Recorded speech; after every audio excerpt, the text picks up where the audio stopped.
نحمدہ ونصلی علی رسولہ الکریم اما بعد۔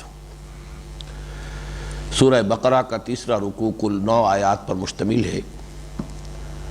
کل خیال یہ تھا کہ ہم 5 آیات کا مطالعہ کر لیں گے، اسی لیے میں نے 5 آیات کی تلاوت کی تھی، لیکن کل ہمارا درس صرف 4 آیات تک پہنچ سکا، اس لیے آج میں تلاوت میں 5ویں آیت بھی شریک کر رہا ہوں۔ اعوذ باللہ من الشیطان الرجیم، بسم اللہ الرحمن الرحیم۔ وَبَشِّرِ الَّذِينَ آمَنُوا وَعَمِلُوا الصَّالِحَاتِ أَنَّ لَهُمْ جَنَّاتٍ تَجْرِي مِن تَحْتِهَا الْأَنْهَارُ كُلَّمَا رُزِقُوا مِنْهَا مِن ثَمَرَةٍ رِزْقًا قَالُوا هَٰذَا الَّذِي رُزِقْنَا مِن قَبْلُ وَأُتُوا بِهِ مُتَشَابِهًا وَلَهُمْ فِيهَا أَزْوَاجٌ مُطَهَّرَةٌ وَهُمْ فِيهَا خَالِدُونَ۔ إِنَّ اللَّهَ لَا يَسْتَحْيِي أَن يَضْرِبَ مَثَلًا مَّا بَعُوضَةً فَمَا فَوْقَهَا فَأَمَّا الَّذِينَ آمَنُوا فَيَعْلَمُونَ أَنَّهُ الْحَقُّ مِن رَّبِّهِمْ وَأَمَّا الَّذِينَ كَفَرُوا فَيَقُولُونَ مَاذَا أَرَادَ اللَّهُ بِهَٰذَا مَثَلًا يضل به كثيرا ويهدي به كثيرا وما يضل به إلا الفاسقين الذين ينقضون عهد الله من بعد ميثاقه ويقطعون ما أمر الله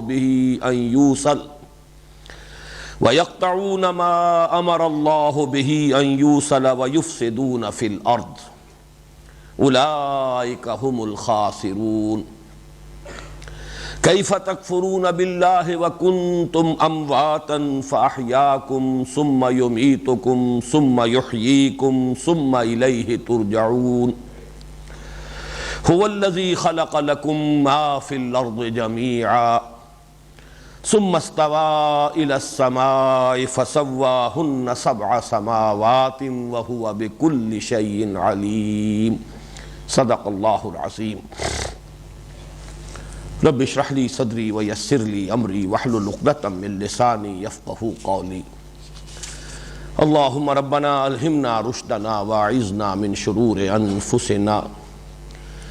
اللهم ارنا الحق حقا وارزقنا اتباعه وارنا الباطل باطلا وارزقنا اجتنابه۔ اللهم ارحمنا بالقرآن العظيم واجعله لنا اماما ونورا وهدى ورحمة۔ اللهم ذکرنا منہ ما نسینا وعلمنا منہ ما جہلنا وارزقنا تلاوتہ آناء اللیل وآناء النہار واجعلہ لنا حجتا یا رب العالمین آمین۔ سورہ بقرہ کے تیسرے اور چوتھے رکوع کے بارے میں تمہیدی گفتگو کل ہو چکی ہے، اس میں میں صرف ایک بات کا اضافہ کرنا چاہ رہا ہوں۔ میں نے یہ عرض کیا تھا کہ تاویل عام کے اعتبار سے ان دونوں رکوعوں کے مضامین جو 19 آیات پر مشتمل ہیں، انہیں پورے مکی قرآن کا خلاصہ قرار دیا جا سکتا ہے، اور یہاں یہ خلاصہ اسی حکمت کے تحت درج کیا گیا کہ چونکہ شروع میں 6 پارے سے بھی زائد مسلسل مدنی صورتیں آ رہی ہیں، لہذا آغاز ہی میں مکی قرآن مجید کی تعلیمات کا جو لب لباب اور خلاصہ ہے وہ دے دیا جائے، تاکہ ہر قاری اور ہر طالب علم جو قرآن کا سلسلے وار شروع سے مطالعہ کر رہا ہو، اس کے سامنے قرآن حکیم کا وہ حصہ کہ جو ہجرت سے قبل مکہ مکرمہ میں نازل ہوا ہے، اس کی تعلیمات کا خلاصہ آ جائے۔ لیکن ایک بات میں نے یہ عرض کی تھی کہ مولانا امین احسن اصلاحی صاحب کا یہ خیال ہے، اگرچہ میرا دل اس پر ٹھک نہیں رہا، کہ اس تیسرے رکوع کے مضامین میں جو اصل خطاب کا رخ ہے وہ بنی اسماعیل کی طرف ہے۔ میں نے مزید اس پر غور کیا ہے تو اس حقیقت کی طرف توجہ ہوئی کہ واقعہ یہ ہے کہ خود مدینہ منورہ میں امیین کا ایک بہت بڑا اہم طبقہ موجود ہے، لہذا بنی اسماعیل کی طرف اس کے رخ کو معین کرنا کوئی ضروری نہیں ہے، اس لیے کہ مدینہ منورہ میں صرف یہود ہی آباد نہیں تھے، 3 قبیلے یہود کے تھے، تو اس کے ساتھ ہی 2 قبیلے جو اصل عرب قبیلے، بلکہ میں یہاں لفظ اصل کو زور دے کر اس لیے ادا کر رہا ہوں کہ یہ اصطلاح بھی آپ کے سامنے آ جائے، عرب عاربہ اور عرب مستعربہ۔ قدیم جو عرب باشندے ہیں ان کو دو حصوں میں تقسیم کیا گیا، ایک جو اصل عرب ہیں، پرانے عرب باشندے، اور ایک وہ کہ جو مستعربہ ہیں، جو عرب بن گئے، باہر سے آئے۔ چنانچہ بنی اسماعیل جو ہے وہ خود عرب عاربہ میں شامل نہیں ہے، وہ عرب مستعربہ ہیں، اس لیے کہ حضرت ابراہیم علیہ السلام کا وطن معلوف جو ہے وہ تو عراق تھا، شہر ار جو ہے وہ آپ کا مقام پیدائش ہے، پھر آپ کی زندگی کا اکثر و بیشتر حصہ جو ہے وہ شام اور فلسطین کے علاقے میں گزرا ہے۔ صرف یہ کہ اپنے ایک صاحبزادے کو، اپنے بڑے بیٹے حضرت اسماعیل کو اللہ کے حکم سے یہاں لا کر آباد کر دیا۔ تو اسماعیل اور ان کی نسل اصل میں عرب عاربہ نہیں ہے بلکہ عرب مستعربہ ہے، جبکہ اوس اور خزرج کے دو قبیلے جو مدینے میں آباد تھے یہ اصل یمنی قبائل ہیں۔ وہ جو سد معارب جب ٹوٹا ہے اور وہاں سیلاب آیا ہے اور تباہی آئی ہے یمن میں، تو جو مختلف قبائل وہاں سے نکلے ہیں ان میں سے یہ دو قبیلے آ کر مدینے میں آباد ہو گئے، یہ تو اصل عرب ہیں۔ تو ظاہر بات ہے کہ امیین کا لفظ اسی سورہ بقرہ میں کچھ آگے چل کر آ جائے گا کہ امیین سے مراد صرف بنی اسماعیل نہیں ہے بلکہ عرب کے وہ تمام باشندے جن کے پاس کوئی کتاب نہیں تھی، کوئی شریعت نہیں تھی، جن کی طرف کوئی نبی نہیں آئے، جیسے کہ سورہ یاسین میں ہے لِتُنذِرَ قَوْمًا مَا أُنذِرَ آبَاؤُهُمْ فَهُمْ غَافِلُونَ۔ یہ قرآن اے محمد آپ پر نازل کیا جا رہا ہے تاکہ آپ خبردار کر دیں اس قوم کو جس کے آباء و اجداد کو خبردار نہیں کیا گیا، اور اسی بنا پر وہ غافل ہیں، اس لیے کہ حضرت اسماعیل سے لے کر اور حضرت محمد تک صلی اللہ علیہ وسلم علیہ السلام کوئی سلسلہ نبوت و رسالت عرب کی سرزمین میں نہیں رہا۔ اس اعتبار سے جو شریعت سے، کتاب سے ناآشنا تھے وہ امیین ہیں۔ تو امیین میں بنی اسماعیل ہیں اصلاً، اس لیے کہ خود حضور صلی اللہ علیہ وسلم بھی انہی میں سے تھے، لیکن اس لفظ کا اطلاق جو ہے اوس اور خزرج کے قبائل پر بھی ہو جائے گا۔ اس اعتبار سے میرے نزدیک زیادہ صحیح بات یہی ہے کہ اس رکوع میں جو خطاب ہو رہا ہے یا ایھا الناس، اگرچہ الفاظ عام ہیں جیسا کہ میں نے کل عرض کیا تھا، لیکن اگر اسے ہم تعویل خاص کے حوالے سے معین کریں تو مدینے کے یہ دو قبائل جو اصل عرب قبائل ہیں اوس اور خزرج، وہ گویا کہ یہاں مخاطب ہیں۔ البتہ اصل میں تو یہ قرآن مجید کی ابدی دعوت کا خلاصہ ہے جو آ رہا ہے۔ پھر آپ کو یاد ہوگا میں نے عرض کیا تھا کہ اس کے جو پہلی 5 آیات ہیں اس میں قرآن حکیم کی دعوت کا لب لباب بھی آ گیا ہے اور اس کے اساسی نظریات کا خلاصہ بھی۔ دعوت تو میں عرض کر چکا ہوں کل، ایک آیت میں مکمل ہے، یا ایھا الناس اعبدوا ربکم الذی خلقکم والذین من قبلکم لعلکم تتقون۔ عبادت رب، بندگی رب کی دعوت، یہی تمام انبیاء کی دعوت رہی، تمام رسولوں کی دعوت رہی، یہی قرآن حکیم کی بنیادی دعوت ہے۔ چنانچہ اسی سے قرآن مجید تمہیدی جو 2 رکوع آ چکے ہیں جن میں 3 قسم کے انسانوں کی تشریح بیان کی گئی ہے، اس کے بعد اپنی دعوت کا آغاز کر رہا ہے تو اسی لفظ سے کر رہا ہے۔ یہی غایت تخلیق ہے جنوں اور انسانوں کی۔ اس اعتبار سے دعوت تو پہلی آیت میں آ گئی، لیکن یہ کہ پہلی 2 آیتوں کو اگر جمع کریں گے تو اصل میں اس میں جو سب سے بنیادی نظریہ ہے اسلام کا، اساسی نظریات میں سب سے زیادہ اساسی نظریہ یعنی توحید، اس کی تکمیل ہو گئی۔ توحید عملی اعبدوا ربکم، اور توحید صفاتی یا توحید نظری، توحید فی العقیدہ ولا تجعلوا للہ اندادا وانتم تعلمون۔ اور یہ بھی دیکھیے بڑا حسین توازن پیدا ہوا ہے۔ میں نے کل عرض کیا تھا کہ اس سے پہلے قرآن مجید میں سورہ فاتحہ میں بھی، اگرچہ وہاں ہمارا ایک دعا کا جو کلمہ ہے اس کو انشائیہ کہا جا سکتا ہے، اہدنا الصراط المستقیم، لیکن یہ کہ اس کے بعد سورہ بقرہ کے 2 رکوعوں میں کہیں کوئی کلام انشائیہ نہیں آیا، کلام خبریہ ہے۔ لیکن یہاں ان 2 آیتوں میں کلام انشائیہ آیا ہے اس توازن کے ساتھ کہ ایک امر ہے ایک نہیں ہے۔ اعبدوا ربکم یہ امر ہے، حکم ہے، فلا تجعلوا للہ اندادا یہ نہیں ہے، ایک امر ایک نہیں، اور ان دونوں ہی پر مشتمل ہوتا ہے کلام انشائیہ۔ اس کے بعد کی 3 آیات میں تقسیم دیکھیے کہ 1.5 آیت میں رسالت کا ذکر ہے اور 1.5 آیت میں آخرت کا ذکر ہے۔ چنانچہ یہی اساسی نظریات ہیں، یہی ایمان ہے۔ ایمان کا اصل، اس کی بنیاد، اس کی جڑ وہ تو ہے ایمان باللہ، توحید کے ساتھ 2 آیات میں اس کا بیان ہو گیا۔ اس کے بعد ہے ایمان بالرسالت۔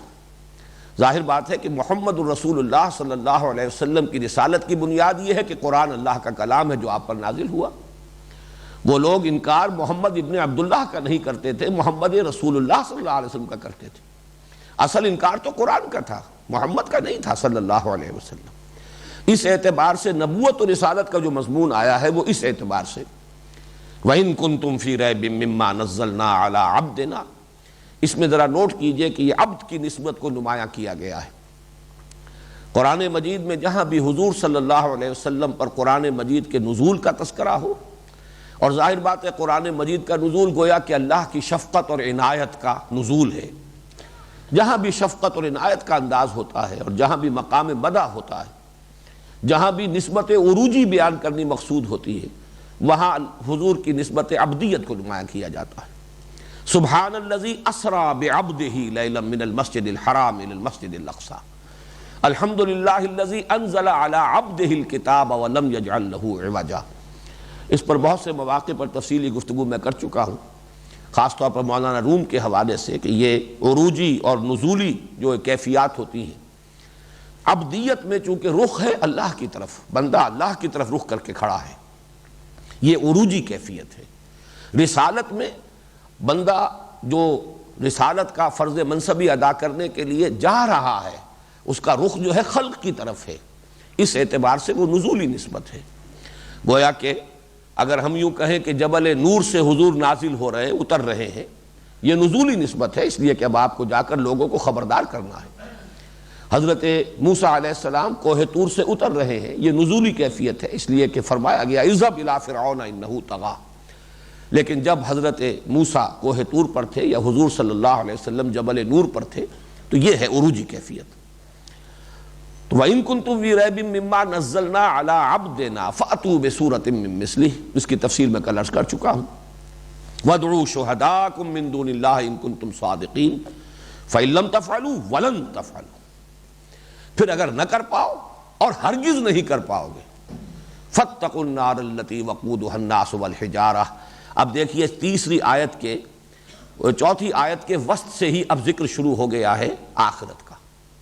آخرت یہاں پر فلسفیانہ انداز میں بیان نہیں ہو رہا، جہنم اور جنت کا تذکرہ، یہی معاد ہے، یہی آخرت ہے، یہی بنیادی نظریہ ہے۔ اسلام کے اساسی نظریات میں سے تیسرا نظریہ معاد اور آخرت کی زندگی، جس کی دو کیفیات ہیں، یا انہا لجنت ابدا اور لنار ابدا۔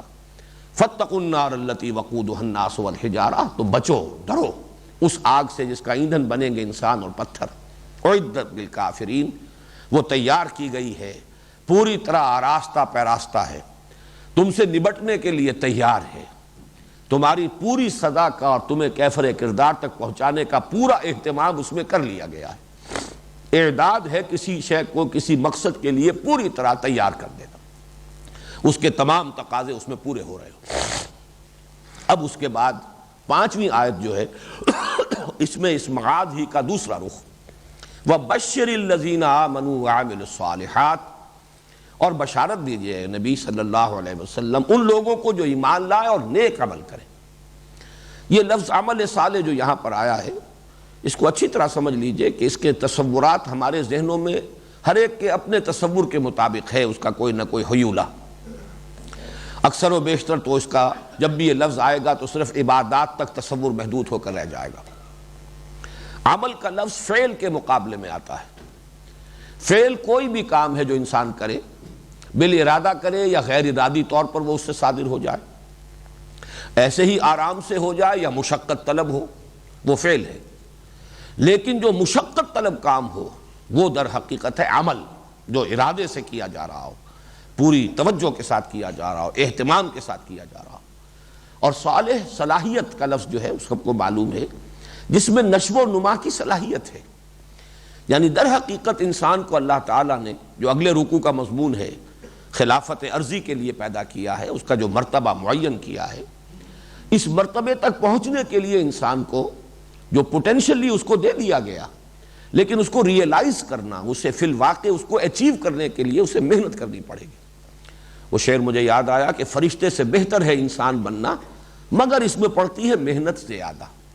یہ محنت، یہ مشقت در حقیقت یہ عمل صالح ہے، کہ جس میں صلاحیت ہو کہ انسان اس کے ذریعے سے اپنے اس اصل مقام اور مرتبے کو، خلیفۃ اللہ ہونے کا جو اس کا منصب ہے، اور اس کو جو اللہ نے مقام عطا فرمایا ہے، اس کو وہ اچیو کر سکے، ریئلائز کر سکے، اس کی تحصیل کر سکے، اس کے لیے چڑھائی چڑھنی پڑے گی، اس کے لیے محنت کرنی پڑے گی، اس کے لیے مشقت کرنی ہوگی، اس کے لیے اپنی خواہشات پر قدغنیں لگانی ہوں گی، اس کے لیے اپنا آرام تج دینا ہوگا، اس کے لیے اپنے بہت سے مفادات جو ہیں ان کی قربانی برداشت کرنی ہوگی، اس کے لیے اپنی بہت سی محبوب چیزیں جو ہیں ان کی قربانی دینی ہوگی۔ یہ سب کچھ انسان کرے گا تو ان سب کا مجموعہ ہے عمل صالح۔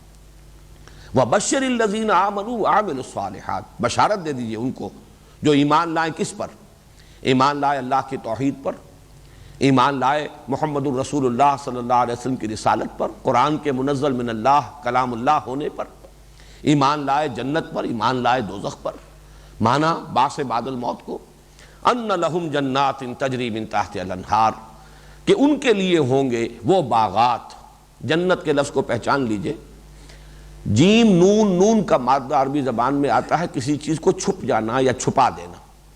جن علیہ اللیل، حضرت ابراہیم علیہ السلام کے ذکر میں آتا ہے لما جن علیہ اللیل رأى کوكبا، جب رات کا تاریکی کا پردہ چھا گیا ان پر تو انہوں نے دیکھا ایک ستارہ۔ اسی لیے جنین کہتے ہیں وہ بچہ جو رحم مادر میں ہے، معلوم تو ہے کہ بچہ ہے لیکن نظر نہیں آ رہا، مخفی ہے، چھپا ہوا ہے، وہ جنین ہے۔ جن اسی لیے انس کے مقابلے میں بیان کر چکا ہوں کہ انسان یہ آنسا، یہ ایک رائے ہے کہ آنسا سے یہ لفظ انسان بنا ہے جو نظر آتا ہے، مرئی ہے، جبکہ جنات وہ ہیں کہ جو نظر نہیں آتے، وہ مخفی ہیں، چھپے ہوئے ہیں، غیر مرئی ہیں۔ تو جنت باغ کو اس لیے کہا جاتا ہے کہ زمین کو اس کے اوپر کا سبزہ ڈھانپ لیتا ہے۔ یہ بہت خوبصورت انداز ہے کہ اگر ہوائی جہاز میں سے آدمی جا رہا ہو تو کہیں تو اگر صحرا ہے، لق و دق تو نظر آئے گا، ننگی زمین ہے، اریاں ہے، زمین نظر آ رہی ہے۔ جہاں کوئی نباتات ہے، کوئی جنگل ہے یا ویسے ہی کھیت ہے، کوئی ہریاول ہے، تو وہ ظاہر بات ہے زمین نظر نہیں آئے گی، زمین اب چھپ گئی ہے۔ اور اس کو جیسا کہ قرآن مجید میں آتا ہے اس نے گہنا پہن لیا ہے، اس کے اب زیورات ہیں، وزینت، اس نے زینت اختیار کر لی ہے۔ یہ در حقیقت یہ ساری ہریالی جو ہے یہ اس کا تزین ہے، اس نے اس کے ذریعے سے اپنے آپ کو مزین کر لیا ہے، خود زمین جو ہے وہ چھپ گئی ہے۔ تو جنات تجری من تحتہا الانہار، جن کے دامن میں، یہ ترجمہ میں کر رہا ہوں، اگرچہ لفظ جو ہے تحت کے معنی جو ہے وہ تو ہے نیچے، تحت اور فوق، تحت کسی شے کے نیچے، فوق کسی شے سے اوپر، یہ ظرف کے لیے ہے۔ لیکن یہ ہے کہ اصل میں جو تصور ذہن میں رکھیے، جو کوئی نیچرل کوئی ویجیٹیشن کہیں پر ہو، کہیں فطری قسم کا باغ ہو، ایک تو باغ ہیں جو لگائے جاتے ہیں، ہمارا شالامار باغ ہے، اس کی تو پلاننگ کی گئی، اس کے تختے بنائے گئے، اس کے لیولز معین کیے گئے۔ لیکن عام طور پر جو باغات ہوتے ہیں فطری طور پر، ان میں یہی ہوتا ہے، اور خاص طور پر عرب کا جہاں پر قرآن مجید نازل ہو رہا تھا، کہ اونچی نیچی زمین ہے، پہاڑی علاقہ ہے، اگر اس پہاڑی کے وادی میں سے، دونوں پہاڑیوں کے درمیان جو نالا ہے، آپ جب بھی کہیں جائیں گے یہی نظر آئے گا، درمیان میں پانی جو ہے اس کے بہنے کی جگہ ہوتی ہے، وہاں کوئی چشمہ جو ہے رواں دواں ہے، تو اس سے خود بخود سیرابی ہو رہی ہے۔ دونوں طرف جو اونچی جگہ ہے اس کے لیے گویا کہ اریگیشن کا ایک نیچرل بندوبست ہے۔ لیکن یہ کہ ظاہر بات ہے کہ اس ڈھلوان میں کوئی شے جو ہے، کوئی پودا یا کوئی ہریاول نہیں ہوتی، اس لیے کہ وہاں تو پانی کا تیز دھارا جو ہے وہ بہہ رہا ہے، وہ کسی بھی وہاں پر پیداوار کو، کسی نباتات کو نہیں رہنے دے گا۔ تو یہ ہے کہ دامن میں، جس کو غالباً علامہ اقبال کے اشعار بھی مجھے یاد آ رہے ہیں، اس میں بھی لفظ دامن ہے، دامن میں کوہ کے ایک چھوٹا سا جھونپڑا ہو، لیکن یہ کہ اسی میں وہ ندی کا تذکرہ بھی موجود ہے کہ وہ اس کا پانی جو ہے وہ پانی بھی موج بن کر اٹھ اٹھ کے دیکھتا ہو۔ تو یہ ایک پہاڑی سینری ہے کہ دونوں طرف جو ہے کچھ اونچان ہے، درمیان میں وادی ہے، وادی میں کچھ چشمہ بہہ رہا ہے، اور اس کی جو اس کی اریگیشن ہے اس سے دونوں طرف وہ ویجیٹیشن ہے، وہاں ہریاول ہے، پودے ہیں، درخت ہیں۔ تو یہ ہے اصل میں، اس لیے اس کی صحیح تعبیر ہوگی جس کے دامن میں ندیاں بہتی ہوں گی، لفظی ترجمہ یہی ہوگا جن کے نیچے نہریں بہتی ہوں گی۔ نہر کا لفظ جو ہے یہ دو معنی میں استعمال ہوتا ہے، ایک تو بہنے کے لیے یا کسی شے کو بہانے کے لیے، اسی معنی میں دریا، ندی، نالا، یہ سب انہار گویا کہ اس کے تحت آ جائیں گے۔ ویسے نہر جو ہے بطور فعل آتا ہے جھڑکنے کے لیے، وَأَمَّا السَّائِلَ فَلَا تَنْهَرْ، نہر جو ہے یہ اس معنی میں بھی خود قرآن مجید میں مستعمل ہے۔ تو فرمایا جنات تجری من تحتہا الانہار کلما رزقوا منہا من ثمرۃ رزقا، کلما، جب بھی کبھی، اب یہ گویا کہ اس کا با محاورہ ترجمہ ہوگا، جب بھی کبھی رزقوا منہا، رزق دیے جائیں گے اس میں سے، ہا کی ضمیر جنت کی طرف، اس جنت میں سے، من ثمرۃ الرزق، پھلوں کی صورت میں رزق. یہ ثمر اگر آئے گا بغیر تے کے تو یہ ہے جن سے پھل، شجر جن سے پودا یا درختوں کی جنس. لیکن یہ ہے کہ تا جو اس میں لگتی ہے یہ تائے تانیث نہیں ہے بلکہ تائے وحدت ہے. شجرہ تا جب لگ جائے گی تو اب وہ ایک درخت ہوگا. شجر کے معنی ہے بہت سے درخت. ثمر جو ہے وہ یہ ہے کہ بہت سے میوے، جنس میوے کی جنس، اور ثمرۃن یہ گویا کہ کوئی میوہ، ایک میوہ. تو کلما رزقوا منہا من ثمرۃ الرزق، جب جب بھی ان کو دیا جائے گا اس جنت کے میووں میں سے رزق، یا جنت کے میووں میں سے بطور رزق، ثمرہ جو ہے وہ گویا کہ ان کو دیا جائے گا رزق کے طور پر. یا تو یہ مفعول مطلق ہے رزقوں کا، اور یا یہ کہ یہ گویا کہ تمیز ہے یا حال کے طور پر ہے رزقہ. قالوا ھذا الذی رزقنا من قبل، وہ کہیں گے یہی تو ہے، یہی وہ شے ہے جو دی گئی تھی ہمیں پہلے، جو ہمیں دیا جاتا رہا پہلے. وَأُتُوا بِهِ مُتَشَابِهًا، اور دیے جائیں گے وہ بہی ثمرہ، اس پھل یا رزق کی شکل میں، متشابہ وہ چیزیں کہ جو ایک دوسرے سے مشابہ ہوں گی، ایک دوسرے سے ملتی جلتی ہوں گی، ایک دوسرے سے مماثل ہوں گی. یہ ذرا یہاں پہ غور کرنا پڑے گا کہ اس سے مراد کیا ہے، اس لیے کہ یہ ذرا مشکلات القرآن میں سے یہ مقام، اور آگے کی آیت کا بھی اس کے ساتھ ایک تعلق اور ربط ہے. یعنی جب جنت میں میوے ملیں گے جنتیوں کو تو وہ پکار اٹھیں گے یہی تو ہے جو ہمیں پہلے بھی ملا. اب اس کے مفہوم کیا کیا ممکن ہے. ایک تو یہ کہ جنت میں جو میوے ملیں گے شکل کے اعتبار سے وہ دنیا کے میووں سے ملتے جلتے ہوں گے. قرآن مجید میں بھی آیا، رمان ہے اور نخل ہے اور عناب ہے، سب کچھ ہے. وہ ساری چیزیں جو یہاں کے میوے ہیں وہ وہاں بھی ہوں گے. لیکن یہ ہے کہ وہ ذائقے کے اعتبار سے زمین و آسمان کا فرق ہوگا. تو وہ صرف یہ کہ شکل میں متشابہ ہوں گے، صورت میں مشابہ ہوں گے، صورت و شکل میں مماثل ہوں گے جنت کے دنیا کے میووں کے، جبکہ ان کی اصل حقیقت وہ تو جیسے کہ ایک حدیث میں آیا ہے، ما لا عین رات ولا اذن سمعت وما خطر علی قلب بشر. وہ نعمتیں وہ ہیں جو نہ کسی آنکھ نے دیکھی، نہ کسی کان نے سنی، نہ کسی انسان کے قلب پر اس کا کبھی کوئی احساس اور شعور اور ادراک وارد ہوا. وہ تو بالکل ایک مختلف شے ہے. لیکن ظاہر بات ہے کہ کچھ نہ کچھ مماثلت بھی ضروری ہے. اور نمبر دو یہ کہ جب تک یہ تشبیہ اور تمثیل نہ دی جائے ان چیزوں سے جنہیں ہم پہچانتے ہوں تو جنت کی نعمتوں کا تذکرہ آخر کیسے کیا جائے. وہ چیز جو ہمارے لیے ان امیجنیبل ہے، جس کا ہم کوئی تصور نہیں کر سکتے، لیکن اس کے لیے تشبیہ اور تمثیل وہ تو ظاہر بات ہے انہی چیزوں سے دینی ہوگی کہ جو ہمارے مشاہدے میں آتی ہیں. اس اعتبار سے شکلاً اور صورتاً وہ مشابہ ہوں گی ان میووں کے جو دنیا میں انسان کھاتا رہا ہے. ایک اس کا مفہوم یہ بھی ہے کہ جنت میں بھی وہ میوے انہیں جب بار بار ملیں گے تو شکلاً تو ایک سے ہوں گے لیکن ہر مرتبہ ان کی لذت اور ہوگی. اس لیے کہ انسان جو ہے وہ مونوٹنی جس کو آپ کہتے ہیں، طبیعت اکتا جاتی ہے، ایک ہی چیز مسلسل اور ایک ہی ذائقہ جو ہے. تو اگرچہ وہ رمان رہے گا لیکن یہ کہ اس رمان کا ذائقہ جو ہے وہ بدلتا رہے گا، اس میں نئی رعنائی پیدا ہوتی رہے گی، اس میں نئی کیفیت اور نئی لذت پیدا ہوتی رہے گی.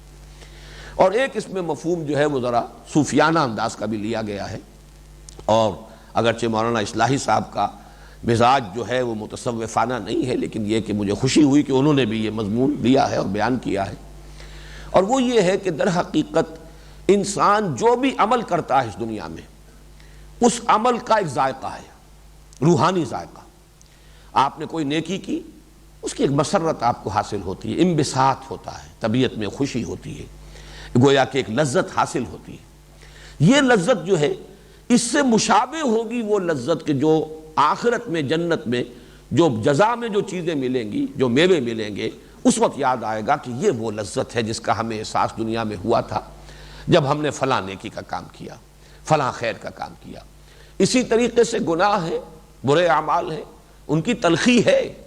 وہ تلخی جو ہے فطرت انسانی محسوس کرتی ہے، اس لیے ضمیر جو ہے انسان کا ملامت کرتا ہے، وہ فطرت جو ہے ابا کرتی ہے. تو اس اعتبار سے عمل چاہے وہ نیکی کا ہو چاہے بدی کا ہو، اس کی ایک لذت ہے، اس کا ایک ذائقہ ہے. لذت تو کہنا چاہیے صرف نیکی کے لیے. تو انہیں احساس ہوگا کہ یہی لذت، اس کا تجربہ ہمیں ہو چکا ہے جب ہم نے وہ کام کیے تھے، جب اللہ کی توفیق سے ہم نے وہ نیکیوں کے کام کیے تھے، ہمیں اللہ نے ہمت دی اور توفیق دی، تو ہمیں جو لذت اس وقت حاصل ہوئی تھی بالکل اسی کے مشابہ لذت ہے کہ جو آج ہمیں ان میووں کی صورت میں مل رہی ہے۔ کلما رزقوا منها من ثمرۃ رزقا قالوا هذا الذي رزقنا من قبل واتوا به متشابها وَلَهُمْ فِيهَا أَزْوَاجٌ مُطَهَّرَةٌ وَهُمْ فِيهَا خَالِدُونَ، اور ان کے لیے ہوں گے اس میں، بلکہ ہوں گی اس میں بیویاں نہایت پاک باز، نہایت پاک کی ہوئی، مطہرہ جو ہے تطہیر سے، اس میں مفعول ہے، طہر یطہر تطہیراً، بڑے اہتمام سے اور بڑی جد و جہد سے کسی شے کو پاک کر دینا، صاف کر دینا، کسی قسم کی کثافت، کسی قسم کی گندگی، کسی قسم کی آلائش اس میں باقی نہ رہنے دینا، جیسے کہ الفاظ سورہ احزاب میں آئے ہیں کہ اے نبی کے گھر والوں، اللہ تو چاہتا ہے لِيُطَهِّرَكُمْ تَطْهِيرًا، اللہ چاہتا ہے کہ تمہیں خوب پاک اور صاف کر دے، کوئی بھی کسی درجے میں بھی جو تمہارے مقام اور مرتبے اور منصب سے مناسبت رکھنے والی بات نہیں ہے وہ تمہاری شخصیتوں میں، تمہاری سیرت میں باقی نہ رہے۔ تو ازواج مطہرۃ، نہایت پاک باز، اور یہ پاک کی ہوئی بیویاں ان کے لیے ہوں گی، وَلَهُمْ فِيهَا أَزْوَاجٌ مُطَهَّرَةٌ۔ البتہ یہاں نوٹ کر لیجئے کہ زوج کا لفظ جو عربی زبان میں آتا ہے وہ جوڑے کے لیے آتا ہے، مرد کے لیے عورت یعنی شوہر کے لیے بیوی زوج ہے اور بیوی کے لیے شوہر زوج ہے۔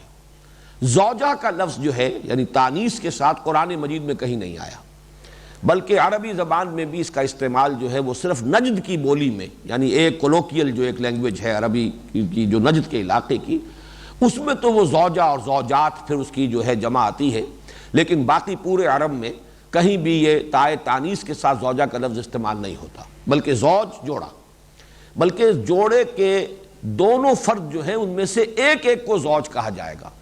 یعنی جب زوجین کہا جاتا ہے تو اس کا مطلب دو جوڑے نہیں ہیں، ایک جوڑے کے دو فرد، زوجین سے مراد ہے بیوی اور شوہر، مرد اور عورت، یا جو بھی چیزیں ہوں کسی بھی اعتبار سے ان کے اندر اگر وہ نسبت زوجیت ہے تو ایک ایک فرد کے لیے لفظ زوج آئے گا، اور پورے جوڑے کو ڈینوٹ کرنے کے لیے زوجین کا لفظ آئے گا۔ ہمارا عام تصور یہ ہوتا ہے زوجین کا ہم تصور کرتے ہیں شاید دو جوڑے، نہیں، بلکہ زوجین سے مراد جو ہے وہ ایک جوڑا ہے، اس لیے کہ زوج اس جوڑے کے ایک فرد کے لیے۔ قرآن مجید میں عام طور پر جوڑوں کے لیے یہ لفظ آیا ہے زوجین کا 8 مرتبہ، اور 3 مرتبہ یہ خاوندوں کے لیے بھی آیا، شوہروں کے لیے، ویسے 50 سے زائد مرتبہ یہ خواتین کے لیے، بیویوں ہی کے لیے آیا ہے۔ یہاں پر چونکہ ویسے بھی قرینہ ہے وَلَهُمْ فِيهَا أَزْوَاجٌ مُطَهَّرَةٌ، لہم جو ہے یہ ظاہر بات ہے کہ مذکر کی ضمیر ہے، ان کے لیے ہوگی اس میں جنت میں، تو یہاں پر ترجمہ بیویاں ہی کرنا ہوگا، اگرچہ اس میں اس بات کا احتمال موجود ہے کہ مذکر کا صیغہ قرآن مجید میں عام طور پر برسبیل تغلیب آ جاتا ہے، یعنی اگر کوئی مجمع ہو جس میں عورتیں بھی ہوں مرد بھی ہوں، انہیں خطاب کرنا ہے تو خطاب کے لیے جو صیغہ استعمال ہوگا وہ مذکر کا ہوگا، اور وہ گویا کہ حاوی ہو جائے گا دونوں پر برسبیل تغلیب، اس لیے کہ غالب عنصر جو ہے اس میں وہ مرد ہے، تو جب مرد کو خطاب کر لیا تو گویا کہ عورت خود بخود اس میں از خود داخل ہو گئی، اس اعتبار سے یہ احتمال موجود ہے۔ ویسے یہ کہ اس کی تفصیل میرے بھی علم میں نہیں ہے کہ یہ خواتین کا معاملہ جو ہے اللہ تعالیٰ کے ہاں جنت میں کیا ہوگا، یہ چیزیں بس کچھ مختلف قسم کی باتیں جو ہیں ادھر ادھر سے تو مل جاتی ہیں، لیکن صراحت کے ساتھ قرآن مجید میں کہیں اس کا تذکرہ موجود نہیں۔ البتہ چونکہ اصلاً زوج کا لفظ دو طرفہ ہے تو یقیناً مردوں کے لیے اگر اللہ تعالیٰ نے مطہر ازواج رکھی ہیں تو اللہ تعالیٰ نیک بیویوں کے لیے بھی نیک شوہر عطا فرمائے گا، اس پر قیاس کیا جا سکتا ہے، لیکن یہ کہ عام طور پر برسبیل تغلیب قرآن مجید میں مذکر ہی کا صیغہ آتا ہے، تو جب مذکر مخاطب ہوگا تو زوج کا لفظ جب آئے گا تو اس کا ترجمہ بیویاں کرنا ہوگا۔ وَلَهُمْ فِيهَا أَزْوَاجٌ مُطَهَّرَةٌ وَهُمْ فِيهَا خَالِدُونَ، اور اس میں وہ ہمیشہ ہمیش رہیں گے، خلود، ہمیشہ ہمیش، پھر اس کے لیے کوئی انقطاع نہیں ہے، کوئی خاتمہ نہیں ہے۔ یہاں اصل میں ہمارا کل کے درس کا جو نصاب تھا وہ پورا ہوا ہے۔ اب آج کی جو 4 آیات ہیں اس میں چند مسائل ہیں اور وہ خاصے مشکل ہیں، مشکلات القرآن میں سے ہے، اور یہ فلسفہ قرآن کا ایک اہم موضوع تو اس میں ایسا ہے جس کے ضمن میں اللہ کا شکر ادا کرتا ہوں کہ جس قدر انشراح اللہ نے مجھے عطا فرمایا، اور یہ آج کی بات نہیں ہے، سن 66 میں میں نے مضمون لکھا تھا حقیقت زندگی، جس میں یہ نکتہ بیان کیا تھا، اور بہت سے بڑے نامور علماء نے بھی یہ تسلیم کیا کہ یہ نکتہ جو ہے اس سے پہلے کسی کا ذہن ادھر منتقل نہیں ہوا، لیکن بات بالکل ایسی ہے جیسے سامنے کی ہو۔ تو یہ اللہ تعالیٰ کی دین ہوتی ہے، اللہ کا فضل ہوتا ہے، اللہ کا کرم ہوتا ہے۔ یہ بھی رزق ہے، اصل میں رزق جو ہے وہ صرف مادی غذا ہی پر اس لفظ کا اطلاق نہیں ہوتا، بلکہ اللہ تعالیٰ جو کوئی کسی کو علمی اور معرفت کا رزق عطا فرمائے، یہ بھی رزق ہے، روحانی رزق ہے۔ تو مختلف شکلیں اللہ تعالیٰ کی طرف سے عطا کی جانے والی چیزیں۔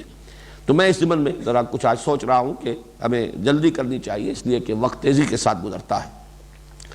فرمایا ان اللہ لا یستحیی ان یضرب مثلا ما بعوضۃ فما فوقها۔ اب چونکہ یہاں جنت کا تذکرہ آیا، جنت کے میووں کا تذکرہ آیا، متشابہہ کا لفظ بھی آ گیا، ملے جلے مشابہ، تشبیہ کا معاملہ، اور جیسا کہ تعارف قرآن میں عرض کر چکا ہوں، قرآن حکیم کی آیات سورہ آل عمران کے آغاز میں بیان فرمایا گیا دو طرح کی ہیں، محکمات ہن ام الکتاب و اخر متشابہات، اور دوسری قسم کی آیات وہ ہیں جو متشابہ ہیں، جن کے حقیقی مفہوم کو ہم اس دنیا میں نہیں سمجھ سکتے۔ اور میں وہاں عرض کر چکا ہوں کہ آخرت سے متعلق تمام امور متشابہات میں سے ہیں۔ بس یہ یقین ہے کہ دوبارہ اٹھائے جائیں گے، زندہ ہوں گے، حساب کتاب ہوگا، لیکن اس کی کوئی تفصیلی حیت، اس کی تفصیلی صورت کیا ہوگی، وہ میدان حشر کا تفصیلی نقشہ کیا ہوگا، وزن اعمال کی کیا کیفیت ہوگی، جنت اور دوزخ کے جو حالات آئے ہیں، جو کوائف آئے ہیں، بس آمنا بہ کل من عند ربنا، جو بھی کچھ آیا ہے قرآن میں ہم اس پر ایمان رکھتے ہیں، یہ سب ہمارے رب کی طرف سے ہے۔ لیکن یہ کہ اس کی تعیین جو ہے تفصیل میں جا کر کرنا، یہ ہمارے لیے ممکن نہیں، یہ آیات متشابہات ہیں۔ اس اعتبار سے تذکرہ ہو رہا ہے، چونکہ پہلے چیلنج آ چکا ہے کہ اگر تمہیں شک ہے قرآن مجید کے منزل من اللہ ہونے پر، اور اگر تمہارا یہ گمان ہے واقعتاً کہ یہ محمد کا اپنا کلام ہے صلی اللہ علیہ وسلم، جو آپ نے خود موضوع کر لیا ہے، کمپوز کر لیا ہے، تو پھر لے آؤ تم بھی اس ایسی ایک مثال۔ اس چیلنج کو تو کسی نے قبول نہیں کیا، لیکن یہ کہ دائیں بائیں سے حملہ آور ہونا اور اعتراض کرنا یہ آسان ہوتا ہے، جوابی طور پر کوئی شے پیش کرنا بہت مشکل ہے، لیکن یہ ہے کہ کوئی اعتراض کر دینا، کسی جگہ پر کوئی بھی تنقید کا پہلو نکال لینا، یہ بہت آسان ہے۔ جیسے وہ مشہور بات ہے کہ ایک مصور نے اپنی تصویر جو بھی اس نے بنائی تھی، شاہکار اپنے فن کا، وہ کہیں لٹکا دیا اور کہا کہ اس پر لوگ تنقید کریں۔ تو اب سب بول رہے ہیں، کوئی اس اعتبار سے تنقید کر رہا ہے، کوئی اس اعتبار سے تنقید کر رہا ہے، لیکن جب اس نے کہا کہ بھائی یہ موجود ہے، یہ برش موجود ہے، وہ قلم موجود ہے، اسے درست کر دو، اب کسی نے ہاتھ نہیں لگایا، اس لیے کہ یہ جو ہے اس کا متبادل پروڈیوس کرنا یہ تو آسان کام نہیں۔ اسی اعتبار سے ایک اعتراض معلوم ہوتا یہ تھا کہ قرآن مجید میں بڑی حقیر چیزوں کی مثالیں دی گئی، مچھر کی مثال، مکڑی کی مثال۔ سورہ عنکبوت جو ہے وہ عنکبوت کے معنی مکڑی ہے، کبیت العنکبوت، مکڑی کا جالا، ان اوہن البیوت لبیت العنکبوت، تمام گھروں میں سب سے کمزور گھر جو ہے وہ تو مکڑی کا جالا ہے۔ یا جیسے مکھی کی مثال دی گئی، ضرب مثل فاستمعوا لہ، اے لوگوں ایک مثال بیان کی جا رہی ہے، توجہ سے سنو، یہ جو تمہیں پوج رہے ہو یہ تو کسی ایک مکھی کے پیدا کرنے پر بھی قادر نہیں، ذباب کو بھی پیدا نہیں کر سکتے تمہارے یہ بت اور تمہارے یہ معبود جو ہے، بلکہ مکھی ان سے کوئی چیز چھین کر لے جائے تو واپس لینے کی ہمت نہیں رکھتے۔ اب یہ ساری تمثیلیں جو ہے اصل میں تو اس اعتبار سے ہوتی ہیں کہ جو مضمون بیان کرنا مقصود ہے اس کے ساتھ مطابقت ہو، جس حقیقت کو ذہن کے قریب لانا ہے اس کو ذہن کے سامنے لانے میں وہ تشبیہ اور تمثیل جو ہے مؤثر ہو، مفید ہو، اور پورا ایک نقشہ جو ہے ذہن کے سامنے آ جائے۔ اصل مطلوب تو یہ ہے، اس میں یہ نہیں دیکھا جائے گا کہ شے کون سی جو ہے تشبیہ کے لیے، یعنی مشبہ بہی جو ہے یا ممثل بہی جس سے تمثیل دی جا رہی ہے یا جس سے تشبیہ دی جا رہی ہے، وہ کیا ہے، وہ تو جیسی جس چیز کو بیان کرنا ہے ویسی تمثیل آئے گی۔ اسی اعتبار سے یعنی بارہا میں عرض کیا کرتا ہوں کہ اگرچہ طبیعت پر گرانی ہوتی ہے کہ حضور نے سود کے لیے جو تشبیہ دی ہے کہ الربا 70 جزءا ایسرها ان ينكح الرجل امه، تو اس پر طبیعت ایک دفعہ جو ہے بڑی اباہ کرتی ہے کہ حضور نے ایسی تمثیل کیوں دی۔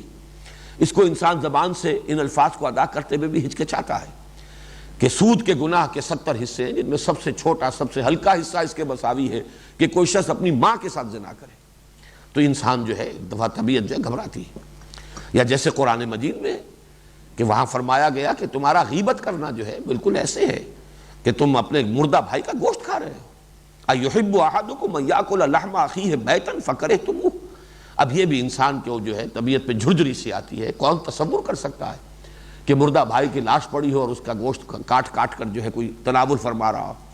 لیکن یہ ہے کہ کسی شے کی شناعت اور قباحت کو ظاہر کرنا کہ ایک چیز تو تمہیں فطری طور پر بہت بری لگتی ہے، لیکن اخلاقی سطح پر ایک دوسرا عمل ہے جو بالکل اس کے ہم وزن ہے، ویسا ہی ہے، اتنا ہی برا ہے، لیکن طبعی طور پر تمہیں اس سے نفرت نہیں ہے۔ تو اب اس کی شناعت اور اس کی جو خباثت ہے اس کو ظاہر کرنے کے لیے کسی ایسی چیز ہی کو تشبیہ کے لیے لیا جائے گا جس سے کہ طبعاً تمہیں نفرت ہو۔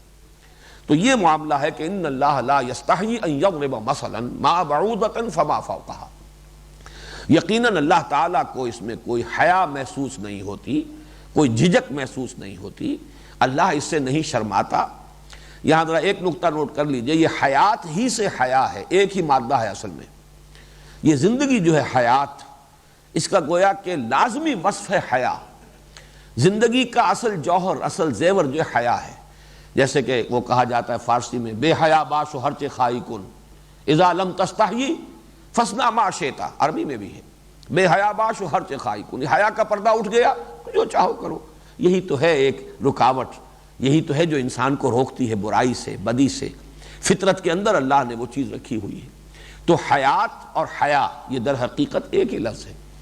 تو ان اللہ لا یستحیی، اللہ کو اس سے کوئی حیا محسوس نہیں ہوتی، کوئی اس میں ہچکچاہٹ نہیں ہے، کوئی جھجک نہیں ہے، اللہ اس سے نہیں شرماتا۔ یضرب مثلا، کہ وہ کوئی مثال بیان کرے، ما بعوضۃ، یہ ما جو ہے مثلا کے ساتھ ہے، اس کو ما ابہامیہ کہتے ہیں۔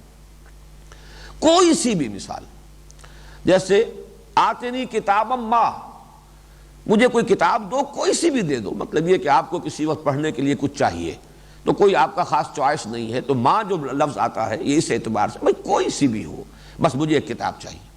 تو یہاں پر بھی جب یہ ما ابہامیہ آتا ہے تو کوئی نکرہ جو ہے اور زیادہ نکرہ بن جاتا ہے، اس کے اندر جو ہے وہ کوئی بھی کسی بھی طرح کی یہ مفہوم پیدا ہو جاتا ہے۔ ان اللہ لا یستحیی ان یضرب مثلا ما بعوضۃ فما فوقها، اللہ تعالیٰ کو تو اس سے کوئی حیا نہیں محسوس ہوتی کہ وہ کوئی مثال بیان کرے۔ ضرب المثل یہ اردو میں بھی مستعمل ہے، کوئی تشبیہ، کوئی تمثیل، ما کوئی سی بھی ہو، بعوضۃ فما فوقها، چاہے وہ مچھر ہی کی ہو۔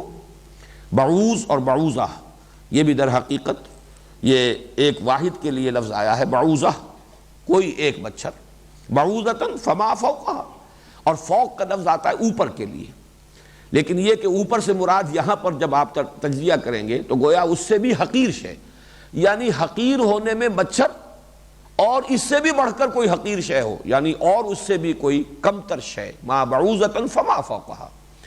فَأَمَّا الَّذِينَ آمَنُوا فَيَعْلَمُونَ أَنَّهُ الْحَقُّ مِن رَبِّهِمْ۔ اب یہ ہے اصل میں جو یہاں پر قانون ہدایت و ضلالت بیان ہو رہا ہے۔ اس سے پہلے 2 مرتبہ وہ آیات آ چکی ہیں جس میں کہ ایک رخ آ چکا ہے، ختم اللہ علی قلوبہم وعلی سمعہم وعلی ابصارہم غشاوہ۔ ایک آخری نتیجہ جو نکلتا ہے کہ اگر کوئی شخص گریز کرے، اعراض کرے حقیقت سے اور حق سے، تو ہوتے ہوتے اس کے اندر سے استعداد سلب ہو جاتی ہے حق کو پہچاننے کی، اور بالآخر اس کے دل پر مہر ہو جاتی ہے۔ لیکن یہ آخری نتیجہ ہے، یہ نہیں ہے کہ ابتداءً اللہ تعالیٰ دل پر مہر کر دیتا ہے جس کی وجہ سے انسان حق کو نہیں پہچان پاتا، بلکہ اصل میں اس کی طرف سے جرم ہے اعراض عن الحق، حق کو پہچاننے کے باوجود اس کو نہ ماننا، یہ وہ جرم ہے جس کی سزا اس دنیا میں یہ ملتی ہے کہ حق کو پہچاننے کی صلاحیت ہی سلب ہو جاتی ہے۔ یہی بات آئی ہے پھر اس تمثیل کے اندر کہ مثلہم کمثل الذی استوقد نارا فلما اضاءت ما حولہ ذہب اللہ بنورہم وترکہم فی ظلمات لا یبصرون صم بکم عمی فہم لا یرجعون۔ ان کی مثال ایسے ہے جیسے ایک شخص نے آگ روشن کی، اس آگ نے جب ماحول کو منور کر دیا، اللہ تعالیٰ نے ان کی بینائی سلب کر لی اور چھوڑ دیا ان کو اندھیروں میں بھٹکتا ہوا۔ اب وہ بہرے ہیں، گونگے ہیں، اندھے ہیں، لوٹنے والے نہیں۔ تو یہ دونوں مقامات پر جو آیا ہے وہ قانون ہدایت و ضلالت کا جو ایک آخری نتیجہ نکلتا ہے، اس کو بیان کیا گیا ہے۔ یہاں وہ اصل بیان ہو رہا ہے کہ اصل میں ہدایت و ضلالت کا دار و مدار ہے انسان کی اپنی نیت پر، اس کے اپنے طلب پر۔ اگر اس کی طلب نیک ہے، صادق ہے، وہ حق کا جویا ہے، حق کا متلاشی ہے، حق کا طالب ہے، لازماً اللہ تعالیٰ اسے ہدایت دے گا، راستہ کھولے گا، حقیقت واشگاف کر دے گا، حق کو مبرہن کر دے گا، یہ اس کا پختہ وعدہ ہے۔ لیکن اپنے دل میں کجی ہے، زیغ ہے، ٹیڑھ ہے، فساد ہے نیت کا، تعصب ہے، تکبر ہے، حسد ہے، تو پھر ظاہر بات ہے کہ چاہے کتنے ہی موتی بکھیر دیے جائیں علم کے، معرفت کے، کتنے ہی دلائل دے دیے جائیں، کتنی ہی اس کے لیے جو ہے آنکھوں کو کھول دینے والی جو ہے دلیلیں دے دی جائیں، استشہاد کر دیا جائے، قطعاً مفید نہیں ہوگا، بلکہ اس کی ہٹ دھرمی بڑھتی چلی جائے گی۔ ضد اور تعصب جس کو کہا گیا شقاق، فَإِنَّمَا هُمْ فِي شِقَاق، وہ شقاق بڑھتا چلا جائے گا، بجائے اس کے کہ کمی ہو، اس میں اور اضافہ ہوتا چلا جائے گا۔ چنانچہ یہی بات جو ہے آخری پارے میں فَسَنُيَسِّرُهُ لِلْيُسْرَى فَسَنُيَسِّرُهُ لِلْعُسْرَى، آہستہ آہستہ ہم اسے پہنچا دیتے ہیں آخری آسانی میں، آہستہ آہستہ ہم اسے پہنچا دیتے ہیں آخری تنگی میں۔ یہ در حقیقت تیسیر ہے اللہ تعالیٰ کی طرف سے، لیکن یہ تیسیر ثانوی ہے، اصل ہے طلب انسان کی، اس کی اپنی نیت۔ اگر وہ ہدایت کا طالب ہے، حق کا جویا اور متلاشی ہے، اللہ کا وعدہ ہے وَالَّذِينَ جَاهَدُوا فِينَا لَنَهْدِيَنَّهُمْ سُبُلَنَا، ہمارا پختہ وعدہ ہے۔ پوری طریقے سے اطمینان رکھو، اگر تم حق کے جویا ہو اور متلاشی ہو، حق تمہیں ملے گا۔ لیکن اگر تمہارے اندر تعصب ہے، کجی ہے، جیسے کہ سورہ صف میں فرمایا فَلَمَّا زَاغُوا أَزَاغَ اللَّهُ قُلُوبَهُمْ وَاللَّهُ لَا يَهْدِي الْقَوْمَ الْفَاسِقِينَ، جب وہ ٹیڑھے ہو گئے تو اللہ نے ان کے دلوں کو بھی ٹیڑھا کر دیا، اور ظاہر ہے کہ اللہ ایسے فاسقوں کو زبردستی ہدایت نہیں دیتا، اس لیے کہ یہ دنیا اور اس کی زندگی جو ہے وہ تو در حقیقت ایک امتحان کا وقفہ ہے۔ تو امتحان میں جب تک فری چوائس نہ ہو انسان کا، امتحان بے معنی ہے۔ جبراً ہدایت دے دے اللہ تو پھر اس کے اندر کسی انسان کے لیے کوئی کریڈٹ نہیں ہے، اس کو پھر اجر اور ثواب کس بات کا۔ اسی طریقے سے جبراً کسی کو گمراہ کر دے تو اس پر کوئی ملامت نہیں، اس پر کوئی الزام نہیں، اسے کوئی سزا نہیں ملنی چاہیے۔ تو فری چوائس ہے در حقیقت وہ فلسفہ زندگی کے اعتبار سے، لیکن چوائس جو ہے انسان کا اس کے اعتبار سے ہدایت یا ضلالت کے راستے اس پر کھلتے چلے جائیں گے۔ اس کو یہاں بیان کیا ہے فَأَمَّا الَّذِينَ آمَنُوا فَيَعْلَمُونَ أَنَّهُ الْحَقُّ مِنْ رَبِّهِمْ، یہ تمثیل، یہ تشبیہ جب قرآن میں آتی ہے تو جو لوگ ایمان والے ہیں، اور یہاں پر آمنو، فَأَمَّا الَّذِينَ آمَنُوا، یہ کبھی کبھی فعل جو ہے ارادہ فعل کے معنی میں بھی آتا ہے، وہ لوگ جو ایمان لائے یا وہ لوگ جو ایمان لانا چاہتے ہیں، وہ لوگ جو ایمان کے طالب اور جویا ہیں، جو حقیقت کے متلاشی ہیں، جو ارادہ رکھتے ہیں ایمان کا۔ فَالَّذِينَ آمَنُوا فَيَعْلَمُونَ أَنَّهُ الْحَقُّ مِنْ رَبِّهِمْ، تو وہ جان لیتے ہیں کہ یقیناً وہ حق ہے ان کے رب کی طرف سے۔ انہیں انشراح ہوتا ہے، انبساط ہوتا ہے، دل میں کوئی دغدغہ نہیں رہتا، کوئی شبہ نہیں رہتا، پوری طریقے سے انشراح کے ساتھ وہ جان لیتے ہیں یہ حق ہے۔ واقعتاً یہ حقیقت جس طریقے سے اس تشبیہ کے ذریعے سے منکشف ہوئی ہے، جس طرح واضح ہوئی ہے، جس طرح مبرہن ہوئی ہے، ہم کسی اور طریقے سے شاید اس بات کو اتنی خوبصورتی کے ساتھ نہ سمجھ پاتے، جس طریقے سے کہ اللہ تعالیٰ کی بیان کردہ اس تمثیل یا تشبیہ کے ذریعے سے یہ حقیقت ہم پر واضح ہو گئی۔ فَأَمَّا الَّذِينَ آمَنُوا فَيَعْلَمُونَ أَنَّهُ الْحَقُّ مِنْ رَبِّهِمْ وَأَمَّا الَّذِينَ كَفَرُوا فَيَقُولُونَ مَاذَا أَرَادَ اللَّهُ بِهَذَا مَثَلًا، اور وہ لوگ، یہ اما کا جو ترجمہ ہوتا ہے ایز فار دیم، یا جو لوگ یہ جن کا یہ معاملہ ہے اس کے ساتھ یہ ہوگا۔ بسم اللہ اولہ آخرہ۔ فَأَمَّا الَّذِينَ آمَنُوا فَيَعْلَمُونَ أَنَّهُ الْحَقُّ مِنْ رَبِّهِمْ، انہیں پورا انشراح ہو جاتا ہے کہ یہ حق ہے ان کے رب کی طرف سے۔ وَأَمَّا الَّذِينَ كَفَرُوا، اور وہ لوگ کہ جو کفر کریں یا کفر کرنا چاہیں، اور یہاں اس لفظ کفر کا دوسرا مفہوم بھی بہت ہی عمدگی کے ساتھ منطبق ہوتا ہے، ناشکری۔ ایک تو وہ ہے کہ جو رب کی طرف سے آنے والی ہر بات کا شکر ادا کرتے ہیں، اس کی قدردانی کرتے ہیں، اور ایک یہ ہے کہ اللہ تعالیٰ نے ان کو سمجھانے کے لیے، افہام و تفہیم کے لیے تمثیل بیان کی، تشبیہ بیان کی، وہ ناقدری کر رہے ہیں۔ فَأَمَّا الَّذِينَ كَفَرُوا فَيَقُولُونَ مَاذَا أَرَادَ اللَّهُ بِهَذَا مَثَلًا، تو وہ کہتے ہیں کہ کیا ارادہ کیا ہے اللہ نے اس مثال سے۔ یہ بڑا گویا کہ استحقار کا انداز ہے، یا استنکار یا انکار، انکار اور استنکار دونوں کا مفہوم ایک ہی ہوگا کہ کیا ہے اس کا، یہ تو کوئی بہت اعلیٰ مثال نہیں ہے، اللہ تعالیٰ اگر واقعی اللہ کا کلام ہی ہوتا تو کوئی اور اس سے بہتر تمثیل ہو سکتی تھی، کوئی بہتر پیرایہ بیان اختیار کیا جا سکتا تھا۔ ماذا اراد اللہ بہذا مثلا۔ اب یہ دو رویے ہیں، دو رد عمل ہیں، دو نتیجے ہیں ایک ہی شے پر۔ معلوم ہوا کہ اصل فیصلہ کن چیز ہے انسان کی اپنی داخلی کیفیت، وہی تشبیہ، وہی تمثیل، وہی آیات مبارکہ، اس پر ایک رد عمل یہ ہے کہ یعلمون انہ الحق من ربہم، ان کے ایمان میں اضافہ ہو رہا ہے، مزید انشراح اور انبساط ہو رہا ہے۔ اور وہی چیز ایک دوسرے لوگ ہیں کہ جن کے اندر ایک انکار اور استنکار اور استحقار کی کیفیت پیدا کر رہی ہے۔ فرمایا یضل بہ کثیرا ویہدی بہ کثیرا، یہ ہے اب کانٹے کے الفاظ جو ہے فیصلہ کن۔ اللہ گمراہ کرتا ہے اسی کے ذریعے بہت سوں کو، اور ہدایت دیتا ہے اسی کے ذریعے بہت سوں کو۔ یہ سورہ مدثر میں بھی یہ مضمون آیا ہے، ابتدائی مکی صورتوں میں۔ تو یہاں پر نوٹ کر لیجئے کہ ایک ہی چیز ہے، لیکن اصل میں انسان کی اپنی داخلی سبجیکٹو جو اس کی کیفیت ہے داخلی، اس سے نتیجے مختلف ہو رہے ہیں۔ یضل بہ کثیرا ویہدی بہ کثیرا، اللہ گمراہ کرتا ہے اسی کے ذریعے بہت سوں کو، اور ہدایت دیتا ہے اسی کے ذریعے بہت سوں کو، لیکن وما یضل بہ الا الفاسقین۔ اب یہاں پر جو ہدایت دینے والا معاملہ ہے اس کی تفصیل بیان نہیں کی، اس لیے کہ ظاہر بات ہے کہ اس پر کسی زیادہ قیل و قال کی ضرورت نہیں ہے۔ وہ تو ہدایت اگر اللہ نے دی ہے اس کا انجام بخیر ہوگا، اس کے لیے اللہ تعالیٰ کی روح و ریحان و جنت و نعیم کے دروازے کھل گئے۔ لیکن اگر اللہ ہی گمراہ کر رہا ہے اس کے ذریعے سے بہت سوں کو، اب اس پر اشکال ہو سکتا ہے کہ جب یضل، اس میں جو ضمیر فاعلی ہے وہ تو اللہ کی طرف ہے، اللہ گمراہ کر رہا ہے، اگرچہ بیان ہو چکا ہے کہ اصل سبب ان کے اپنا جو ہے ذہن کی کجی، ان کی اپنی وہ داخلی کیفیت اور اس کا ٹیڑھ ہے، لیکن یہ کہ قانون خداوندی کہ جو اس راستے کی طرف جانا چاہتا ہے وہی راستہ اس کے لیے کھول دیا جاتا ہے۔ تو جو قانون طبیعت ہو، قانون فطرت ہو، اس کے تحت جو چیز ظہور پذیر ہو رہی ہو اسے اللہ تعالیٰ اپنی طرف منسوخ کرتے ہیں۔ قانون قدرت کا جو نتیجہ ہے وہ گویا کہ فعل ہے اللہ کا۔ یضل بہ وما یضل بہ الا الفاسقین، لیکن جان لو اچھی طرح نہیں گمراہ کرتا اللہ اس کے ذریعے سے مگر فاسقوں کو۔ یہ فسق کیا ہے؟ اس کا اصل مفہوم ہے کسی شے کا کسی دوسری شے سے نکل جانا، کسی برائی یا کمی کے ساتھ۔ اسی لیے اس کے ساتھ جو ہے جو حرف جار آتا ہے وہ عن، ففسق عن امر ربی، سورہ کہف میں آیا ہے ابلیس کے بارے میں، کان من الجن ففسق عن امر ربی۔ جب حکم دیا گیا تھا کہ سجدہ کرو آدم کو تو سب نے سجدہ کیا الا ابلیس، کان من الجن، وہ جنات میں سے تھا، فرشتوں میں سے نہیں تھا۔ فرشتہ ہوتا تو اللہ تعالیٰ کے حکم سے کبھی سرتابی نہ کرتا۔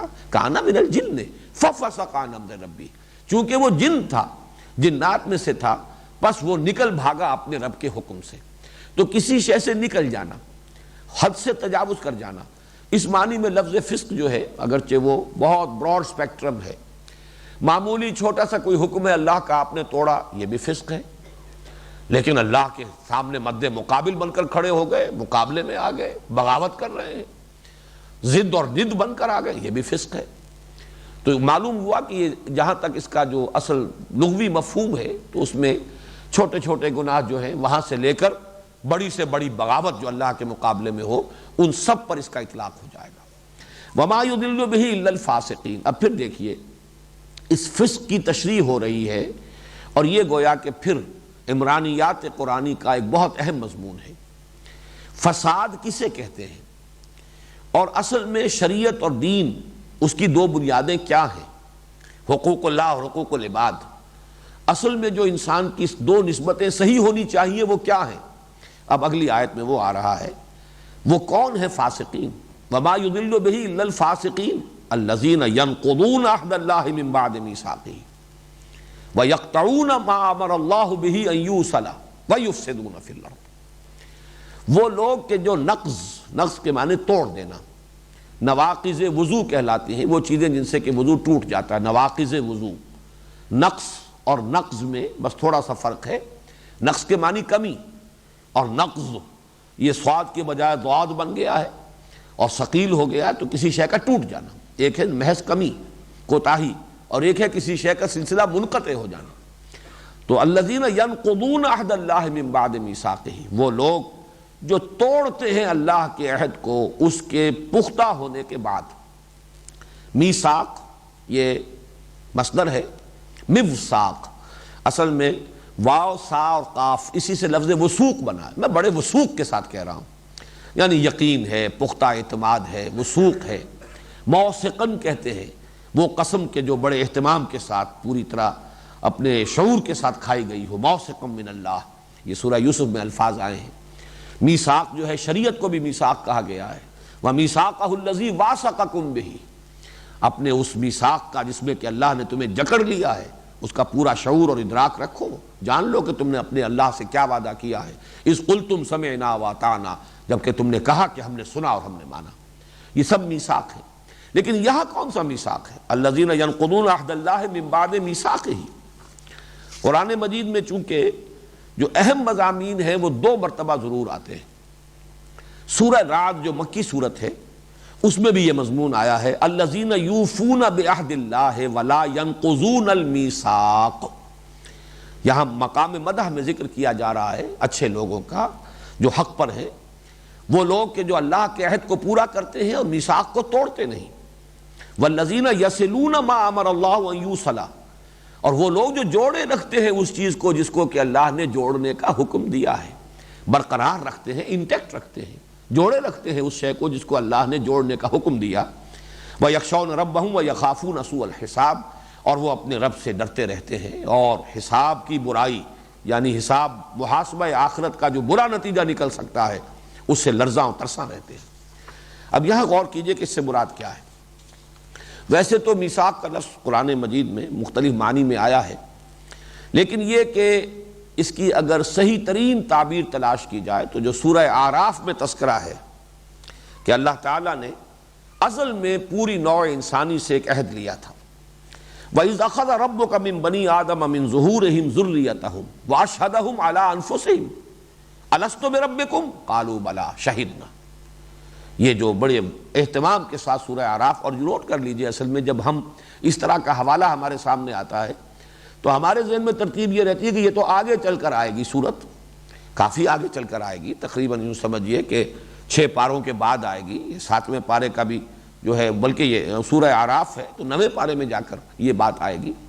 لیکن یہ کہ ترتیب کو اگر ذہن میں رکھیں گے تو یہ مضامین پہلے آ چکے ہیں، یہ تو مکی صورت ہے سورہ اعراف، لہٰذا یہاں پر جو مدنی صورتیں ہیں ان میں صرف ریفر کیا جا رہا ہے، اس کی تفصیل یہاں بیان کرنے کی ضرورت نہیں ہے۔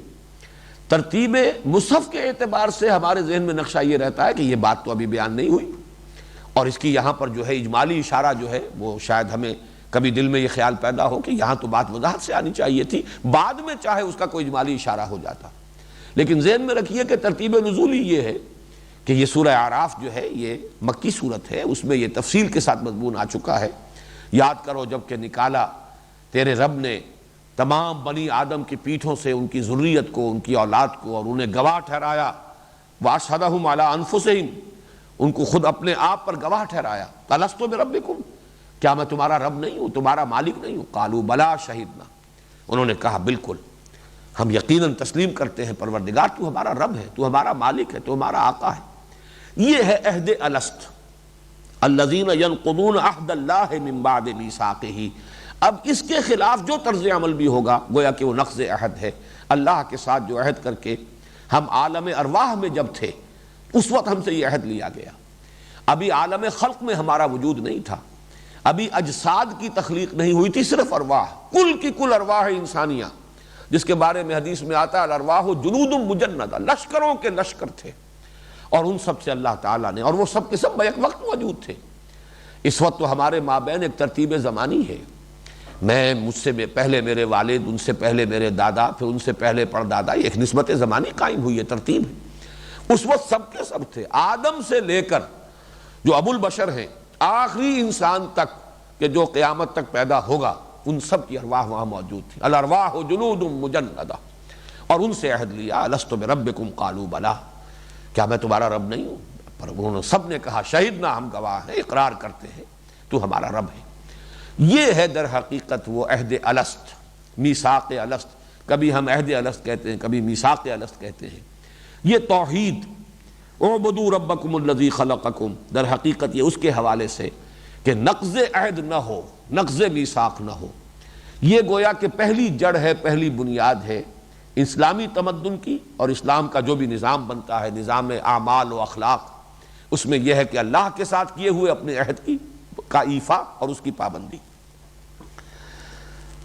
وَيَقْطَعُونَ مَا أَمَرَ اللَّهُ بِهِ أَن يُوصَلَ، اور وہ کاٹتے ہیں اس کو جس کو اللہ نے جوڑنے کا حکم دیا۔ یہ الفاظ بھی اگرچہ عام ہیں اور اس میں انسان اپنے ہی ذہنی اپج کے مطابق، ذوق کے مطابق اس خاکے میں رنگ بھر سکتا ہے، لیکن یہ ہے کہ قرآن مجید کے نظائر کو سامنے رکھا جائے تو اس سے مراد ہے رحمی رشتہ، اس لیے کہ انسان کی دو نسبتیں ہیں، یہ دونوں نسبتیں صحیح ہیں تو اس کا انفرادی رویہ بھی درست ہوگا اور اس پر جو تمدن وجود میں آئے گا وہ بھی صحیح ہوگا۔ ایک نسبت اللہ کے ساتھ ہے، وہ نسبت عبدیت ہے، ایک نسبت انسانوں کے ساتھ ہے، اور انسانوں میں سب سے قریبی نسبت جو ہے وہ رحمی رشتہ ہے۔ یہ جو رحمی رشتہ ہے، ظاہر بات ہے کہ اسی رشتے کے حوالے سے پوری نوع انسانی بھی ایک وحدت بن جائے گی۔ ایک ماں باپ کی اولاد ہے جو قریب ترین رحمی رشتے کے اندر منسلک ہے، ایک ذرا پیڑھی اوپر چڑھ جائیے تو دادا اور دادی کی اولاد میں اب وہ حلقہ وسیع ہو گیا ہے، پردادا پردادی کی اولاد میں وہ حلقہ اور وسیع ہو گیا ہے، یہاں تک کہ آدم و حوا پر آ کر پوری نوع انسانی اس میں آ جائے گی۔ اور ظاہر ہے کہ اس میں الاقرب فالاقرب، اس میں جو جتنا قریب ہے اس کا اتنا ہی حق زیادہ ہے۔ تو صلہ رحمی، یہی وجہ ہے کہ سورہ نساء کی پہلی آیت جو ہے یا ایھا الناس اتقوا ربکم الذی خلقکم من نفس واحدۃ وخلق منها زوجها وبث منهما رجالا کثیرا ونساء واتقوا اللہ الذی تساءلون به والارحام ان اللہ کان علیکم رقیبا۔ بچو، تقوی اختیار کرو اس اللہ کا جس کا تم واسطہ دیتے ہو ایک دوسرے کو، جس کے نام پر مانگتے ہو ایک دوسرے سے، جو مانگتے ہو اپیل کرتے ہو تو اس کے نام پر، اور رحم کا لحاظ رکھو، رحمی رشتوں کا صلہ رحمی کرو، قطع رحمی نہ کرو، رحمی رشتوں کو کاٹو نہیں، جوڑو۔ یہ ہے در حقیقت تمدن کی اصل بنیاد۔ جہاں یہ جذبہ ہوگا، جہاں انسان جو ہے اس طریقے سے صحیح طور پر متعلق ہوگا اور حقوق ادا کرے گا رحمی رشتوں کے، اس میں ظاہر بات ہے درجہ بدرجہ یہ بات پھیلتی چلی جائے گی اور دائرے مختلف بنیں گے۔ وہ ایک والدین کی اولاد، ظاہر بات ہے کہ جو چچا کی اولاد ہے وہ پھر خود اپنی جگہ پر ایک والدین کی اولاد ہے، لیکن یہ کہ اس دوسرے دائرے کے اندر وہ آپس میں آ کر مل جاتے ہیں۔ اس طریقے سے پوری نوع انسانی ایک دائرے میں، یا ایھا الناس انا خلقناکم من ذکر و انثی وجعلناکم شعوبا وقبائل لتعارفوا ان اکرمکم عند اللہ اتقاکم۔ اسی اعتبار سے کہا جاتا ہے کہ شریعت اسلامی کے بھی دو حصے ہیں، حقوق اللہ، حقوق العباد۔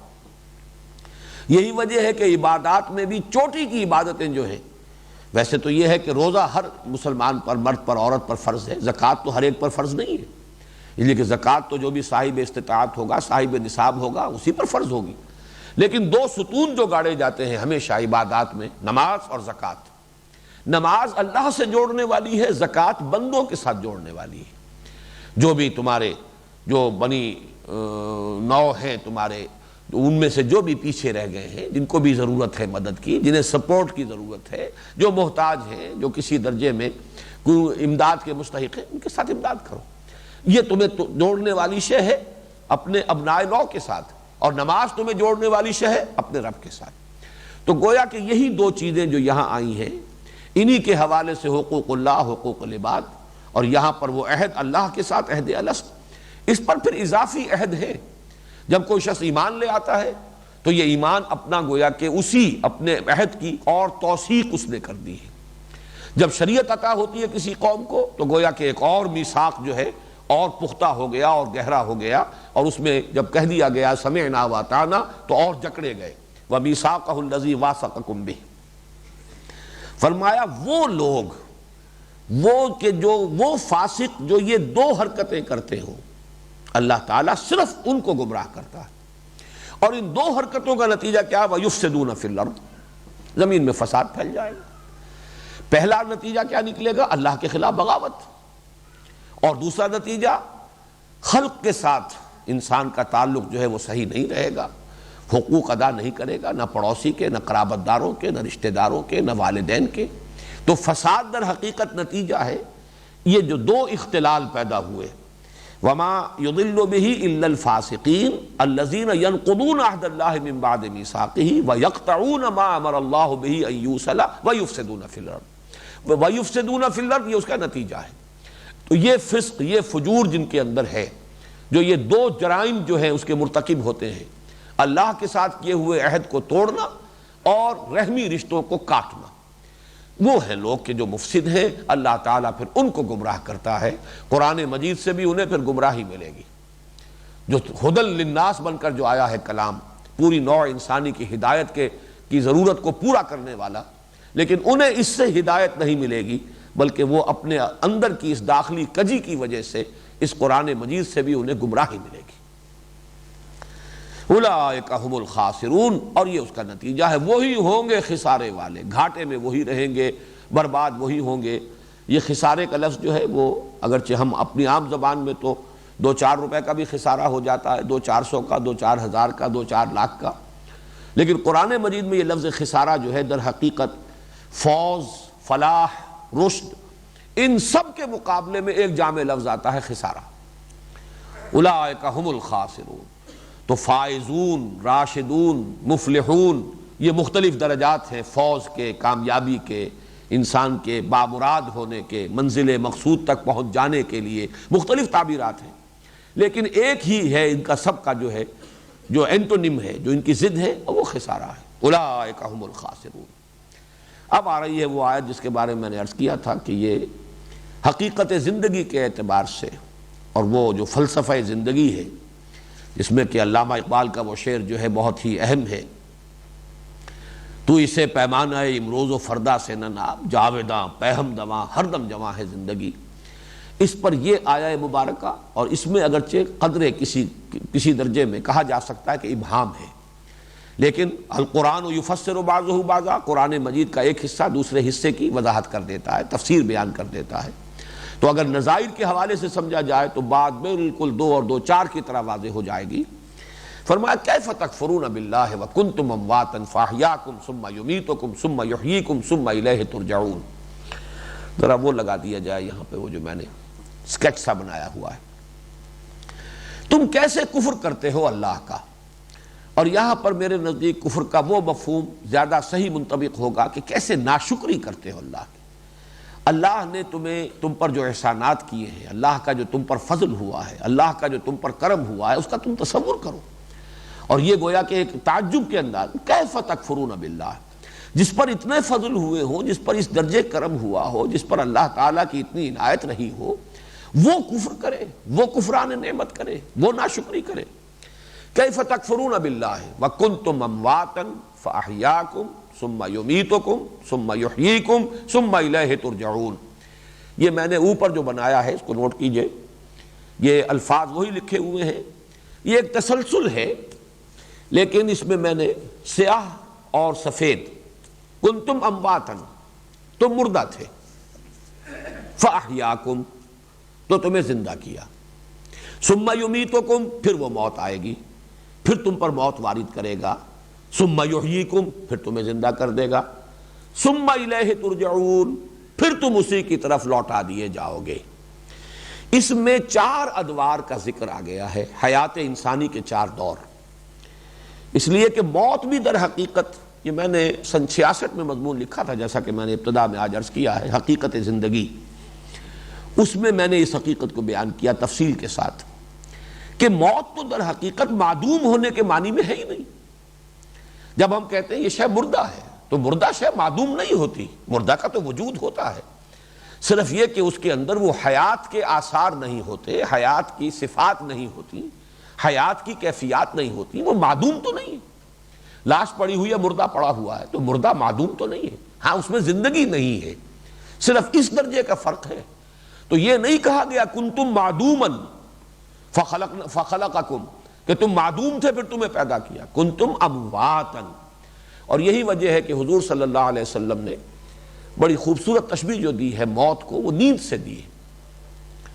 جب ہم صبح کے وقت اٹھیں تو اگر وہ دعا یاد ہو حضور صلی اللہ علیہ وسلم کی، ویسے تو سوتے ہوئے بھی، اللہم باسمک اموت و احیا، داہنے ہاتھ پر اپنا دانا گال رکھ کر قبلہ رخ ہو کر داہنی کروٹ پر لیٹ کر اللہم باسمک اموت واحیا، اے اللہ تیرے ہی نام سے میں مرتا ہوں اور تیرے ہی نام سے میں زندہ ہوں گا۔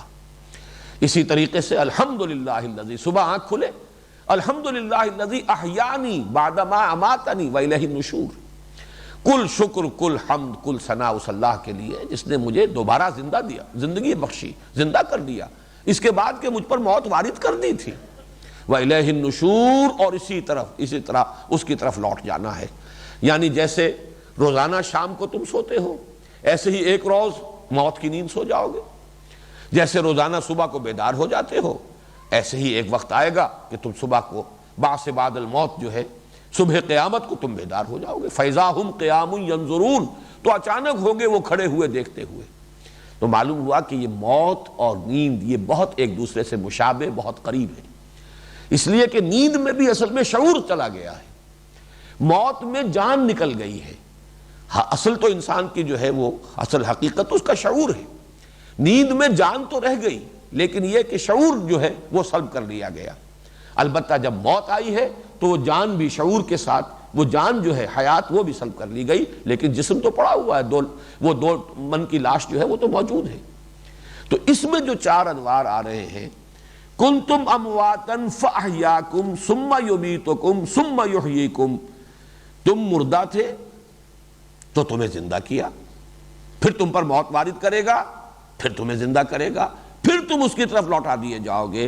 تو جیسا کہ میں نے عرض کیا اس میں چار انوار آئے، لیکن اب اس میں منطقی نتیجہ یہ نکلتا ہے کہ یہ جو پہلی موت ہے اس سے پہلے یقیناً کوئی زندگی ہونی چاہیے، اس لیے کہ موت آتی ہے زندگی کے بعد، یا تو عدم محض اس کو کہا جائے تو ظاہر بات ہے اس سے پہلے کسی اور دور کا کوئی تصور نہیں، لیکن جب آپ کہیں مردہ تھے تو مردہ تو در حقیقت اس سے پہلے کوئی شے زندہ تھی تو مردہ ہوئی ہے، کوئی ہستی تھی، کوئی حیات تھی اس کے اندر جس پر اماتہ کا عمل طاری ہوا ہے۔ تو اس کو اب نوٹ کیجئے، دوسری آیت جو ہے وہ جو دوسرا حصہ ہے آیت کا ذرا پہلے وہ اس کو لگا دو، یہ مقام ہے سورۃ المومن، اور اس کی یہ آیت جو ہے دو آیات یہ بہت ہی اہم ہے، ان کو اچھی طرح آپ نوٹ کر لیجئے۔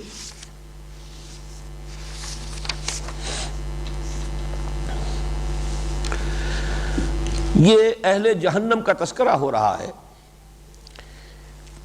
ان الذین کفروا ینادون لمقت اللہ اکبر من مقتکم انفسکم، آیات 10 اور 11 ہے سورہ المومن کی۔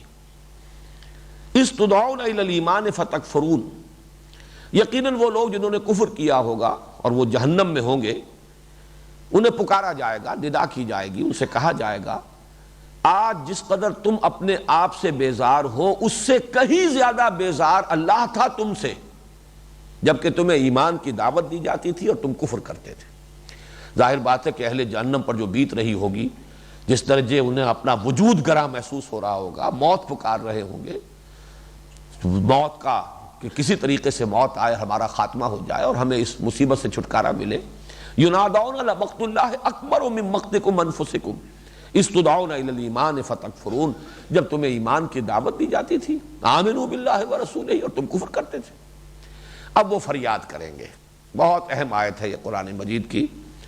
قالوا، وہ فریاد کریں گے، چیخیں گے، پکاریں گے، ربنا امتنا اثنتین واحییتنا اثنتین فاعترفنا بذنوبنا فہل الی خروج من سبیل، اے رب ہمارے تو نے ہم پر 2 مرتبہ موت وارد کی اور 2 مرتبہ ہمیں زندہ کیا، تو ہم نے اعتراف کر لیا اپنے گناہوں کا، تسلیم ہے ہم سے خطا ہوئی، ہم نے غلطی کی، ہم نے کفر کیا، ہم نے زندگی اکارت گزار دی، لیکن یہ کہ جب یہ اتنے ادوار آ چکے ہیں، 2 مرتبہ تو نے ہمیں مارا، 2 مرتبہ جلایا، تو اب ایک موقع اور، فَهَلْ إِلَىٰ خُرُوجٍ مِّن سَبِيلٍ، تو کوئی یہاں سے نکلنے کی بھی کوئی سبیل ہے یا نہیں، نکلنے کا کوئی راستہ ہے، کوئی امکان ہے۔ اس میں ایک اپیل ہے اور اپیل کے ساتھ دلیل ہے، جب اتنے ادوار آئے ہیں تو ایک دور اور، اس لیے کہ تو نے ہمیں اس سے پہلے 2 مرتبہ ہم پر موت کو وارد کیا، 2 مرتبہ ہمیں زندہ کیا۔ اب یہاں نوٹ کیجئے سورہ بقرہ کی جو آیت اس وقت زیر درس ہے، اس میں ہے کنتم امواتن، تم مردہ تھے۔ اس آیت میں اماتہ کا لفظ آ رہا ہے، یہ باب افعال سے مصدر ہے، امتنا اثنتین، تو نے 2 مرتبہ ہمیں مارا، واحییتنا اثنتین، اور 2 مرتبہ ہمیں جلایا، 2 مرتبہ زندہ کیا۔ اس سے معین ہو جاتا ہے جو نیچے ہے، اب اس کو دیکھیے، یہ 5 ادوار بنیں گے در حقیقت حیات انسانی کے۔ پہلا دور وہ میں نے اب یہاں پر جو ہے وہ سیاہ جو ہے زیادہ گہرا رنگ نہیں کیا ہے بلکہ شیڈ کیا ہے، جو موتیں اوپر 2 ہیں ان کو شیڈ کیا ہے۔ اس سے پہلے ایک ہے، یہ ہے ہماری حیات عالم ارواح میں، جبکہ ابھی صرف ارواح کی تخلیق ہوئی تھی، ابھی اجساد کی تخلیق نہیں تھی۔ اسی وقت ہم نے وہ عہد کیا تھا جو اس سے پہلے کی آیت میں آ چکا ہے، جو لوگ کہ اپنے اللہ کے ساتھ اپنے عہد کو توڑتے ہیں، الذین ینقضون عہد اللہ من بعد میثاقہ۔ وہ عہد کب ہوا تھا؟ وہ اس عالم ارواح میں ہوا تھا، عالم ارواح میں جبکہ تمام انسانوں کی ارواح موجود تھیں۔ یہ ہماری زندگی کا پہلا دور ہے جو ہم بتا کر یہاں آئے ہیں، ایک دور تو گزار کر آئے ہیں، اس کے بعد ہمیں سلا دیا گیا۔ اس کو موت کو، جیسا کہ میں بھی بیان کر چکا ہوں، موت جو ہے وہ نیند کی بہن ہے، ذرا بڑی بہن ہے۔ شعور جو ہے اس کی خود شعوری سیلف کانشسنس ختم ہو گئی، اور گویا کہ ہم کولڈ سٹوریج میں ڈال دیے گئے۔ وہ ارواح جو ہیں وہ اللہ تعالیٰ نے کو بہت بڑا کولڈ سٹوریج ہے جس میں ان کو رکھ دیا۔ اب یہ عالم خلق میں ایک ایک انسان کا حیولہ تیار ہو رہا ہے رحم مادر میں۔ جب آدم کا ہوا تھا، آدم کی روح لا کر شامل کر دی گئی۔ اب آدم کی نسل میں اب جو بھی تناسل ہے اور جس طریقے سے کہ نسل بڑھ رہی ہے، رحم مادر میں ایک انسانی بچے کا حیولہ تیار ہوا اور اس کی روح لا کر شامل کر دی گئی۔ یہ ہے احیاء اولا۔ گویا کہ روح کو جب سلا دیا گیا، یہ اماتہ اول ہے، اماتہ اولا، پہلی مرتبہ موت وارد کرنا، سلا دینا۔ پھر جب اس کے بعد ہمیں یہاں زندہ کیا گیا، اے تازہ واردان بساط ہوائے دل، اب یہاں ہم آئے ایک جسد کے ساتھ۔ وہ حیات اولین جو ہے وہ بغیر جسد کے تھی، وہ صرف ارواح کی شکل میں تھے۔ یہاں ایک جسد ہمیں دیا گیا ہے، یہ احیاء اولا ہو گیا، یہ پہلی مرتبہ کا زندہ کر دینا ہو گیا۔ اس کے بعد آئے گا دوسرا موت، اماتہ، جبکہ ہماری موت وارد ہوگی۔ یہ موت جو ہے اس میں ظاہر بات ہے کہ وہ روح اور نفس جو ہے وہ جائے گی عالم بالا کی طرف، اور یہ جسم جو ہے یہاں پڑا رہ جائے گا۔ لیکن پھر یہ ایک نیند ہے، موت ایک زندگی کا وقفہ ہے، یعنی آگے بڑھیں گے دم لے کر۔ اس کو ہم موت اس معنی میں کہتے ہی نہیں کہ کوئی معدوم ہو گیا، معاذ اللہ، یہ تو زندگی کی ایک کیفیت سے دوسری کیفیت کو منتقل ہو جانے کا نام ہے۔ ادھر آنکھ بند ہوئی، ادھر عالم برزخ میں آنکھ کھل گئی۔ بلکہ وہ تو ایک خالص غیر شعوری کا دور بھی نہیں ہے، وہ پہلی موت تو ہم کہہ سکتے ہیں کہ خالص غیر شعوری کی تھی، لیکن یہ تو غیر شعوری کا نہیں ہے، یہ نیم شعوری دور ہے۔ اس لیے کہ عذاب قبر پر ہمارا ایمان ہے کہ اس عالم برزخ کے اندر بھی عذاب بھی ہوتا ہے، جیسے کہ حضور نے فرمایا کہ ہر قبر جو ہے یا جنت کے باغیچوں میں سے ایک باغیچہ ہے اور یا دوزخ کے گڑھوں میں سے ایک گڑھا ہے۔ یہ مختلف تعبیرات ہیں، یا جنت کی طرف سے کھڑکی کھول دی جاتی ہے یا جہنم کی طرف سے کھڑکی کھول دی جاتی ہے، اس کے وہ آثار، اس کی کیفیات جو ہے وارد ہونی شروع ہو جاتی ہیں۔ اس کے بعد دوسرا احیاء ہوگا، وہ جو ثم یحییکم، امتنا اثنتین، 2 مرتبہ مارا، واحییتنا اثنتین، 2 مرتبہ جلایا، فاعترفنا بذنوبنا۔ اب یہ عالم آخرت میں وہ اہل جہنم یہ فریاد کر رہے ہیں۔ تو معلوم ہوا کہ حیات انسانی اس کے 5 ادوار ہیں، 2 موتوں کا وقفہ ہے اور 3 زندگیاں ہیں۔ پہلی زندگی عالم ارواح کی، شعور کے ساتھ، اس لیے کہ اگر شعور نہیں تھا تو عہد کے کیا معنی ہوئے؟ آپ کو معلوم ہے کہ دنیا میں بھی کب کوئی معاہدہ کرتے ہیں تو کہتے ہیں میں بقائمی ہوش و حواس یہ عہد کر رہا ہوں۔ ظاہر بات ہے شعور اگر نہیں تھا تو پھر عہد کے معنی کوئی نہیں۔ وہ شعور تھا اور اپنے پورے شعور ذات کے ساتھ ہم نے اللہ کے ساتھ ایک عہد کیا، الست بربکم قالوا بلی۔ اس کے بعد ہمیں سلا دیا گیا، یہ موت ہے پہلی۔ پھر ہمیں جب آنکھ کھلی ہے تو ہم اس عالم میں آئے ہیں، ایک جسم کے ساتھ آئے ہیں، اعضاء و جوارح دیے گئے ہیں، اور یہ ہے ہمارا وہ امتحانی وقفہ، کچھ کر کے دکھاؤ، خلق الموت والحیات لیبلوکم ایکم احسن عملا۔ نوٹ کیجئے کس قدر اس میں باریکیاں ہیں۔ قرآن یہ نہیں کہتا خلق الحیات والموت، حیات مقدم نہیں، موت مقدم کر رہا ہے۔ خلق الموت والحیات لیبلوکم ایکم احسن عملا، اس لیے کہ اس دنیا میں آنے سے پہلے ایک موت ہم گزار آئے ہیں، اور اس موت کے بعد جو احیاء ہوا ہے ہمارا تو وہ ہے در حقیقت یہ حیات دنیاوی، اور اس کے بعد پھر اماتہ ثانیہ ہوگا، وہ موت دوسری آئے گی، اور اس کے بعد تیسرا دور جو ہے حیات کا۔ تو گویا کہ کل تو 5 ادوار ہیں جو الفاظ میں نے وہاں لکھے ہیں، انا للہ و انا الیہ راجعون کے مابین حیات انسانی کے 5 ادوار، اس لیے کہ میں موت کو بھی حیات ہی کی ایک شکل سمجھتا ہوں۔ موت ایک زندگی کا وقفہ ہے، یعنی آگے بڑھیں گے دم لے کر۔ موت معدوم ہونے کا نام نہیں ہے، موت حیات ہی کی ایک کیفیت ہے، ذرا نیم شعوری یا غیر شعوری کی کیفیت ہے۔ ایک آدمی بالکل بے ہوش پڑا ہوا ہے تو اسے ہم مردہ تو نہیں کہتے، وہ بہرحال زندہ ہے، لیکن یہ کہ اس کو شعور بالکل نہیں ہے۔ ایک نیم شعوری جو موت ہمیں آنی ہے ابھی، وہ نیم شعوری کی ہے، وہ تو خالص غیر شعوری کی ہے ہی نہیں۔ البتہ جو موت ہم گزار آئے ہیں اس دنیا میں آنے سے پہلے، وہ خالص غیر شعوری کی تھی۔ اس سے پہلے شعور کامل تھا جس میں ہم نے اللہ سے عہد کیا، الست بربکم قالوا بلا۔ تو آپ یوں کہیے کہ 5 ادوار، تو اسے پیمانہ امروز و فردا سے نہ ناپ، جاویداں پہ ہم دواں ہر دم جواں ہے زندگی۔ اب اس میں اصل میں اضافہ کروں، یہ مضامین ذرا کچھ تھوڑے سے پیچیدہ بھی ہیں اور ان میں انسان کا ڈگمگانے کا بھی اندیشہ ہے۔ عالم ارواح میں آنے سے پہلے کیا شکل تھی ہماری؟ اہل فلسفہ یہ کہیں گے اور اہل تصوف یہ کہیں گے کہ اس وقت بھی ہمارا ایک وجود تھا، وہ وجود ذہنی تھا، علم خداوندی میں۔ جو علامہ اقبال کا ایک شعر ہے، بہت اونچا شعر ہے، بضمیرت آرمیدم تو بجوش خود نمائی، بکنارہ برف گندی در آبدار خدرا۔ اے اللہ، میں تو تیری ہستی کے اندر آرام سے سویا ہوا تھا۔ کیا معنی ہے اس کے؟ کہ میری ذات کا علم اللہ کو ہمیشہ سے ہے۔ میرا وجود آج سے 60 سال پہلے ہوا ہوگا اس دنیا کے اندر، اس سے پہلے کہہ لیجئے ہزارہ سال پہلے میری روح وجود میں آئی ہوگی، لیکن میری اس روح اور میرے اس وجود مادی کا علم اللہ کو تو ہمیشہ سے ہے۔ تو میرا وہ وجود علمی جو ہے وہ تو ہمیشہ سے ہے، وہ تو اللہ تعالیٰ کی ذات کے ساتھ قائم تھا۔ بضمیرت آرمیدم تو بجوش خود نمائی، بکنارہ برف گندی در آبدار خدرا۔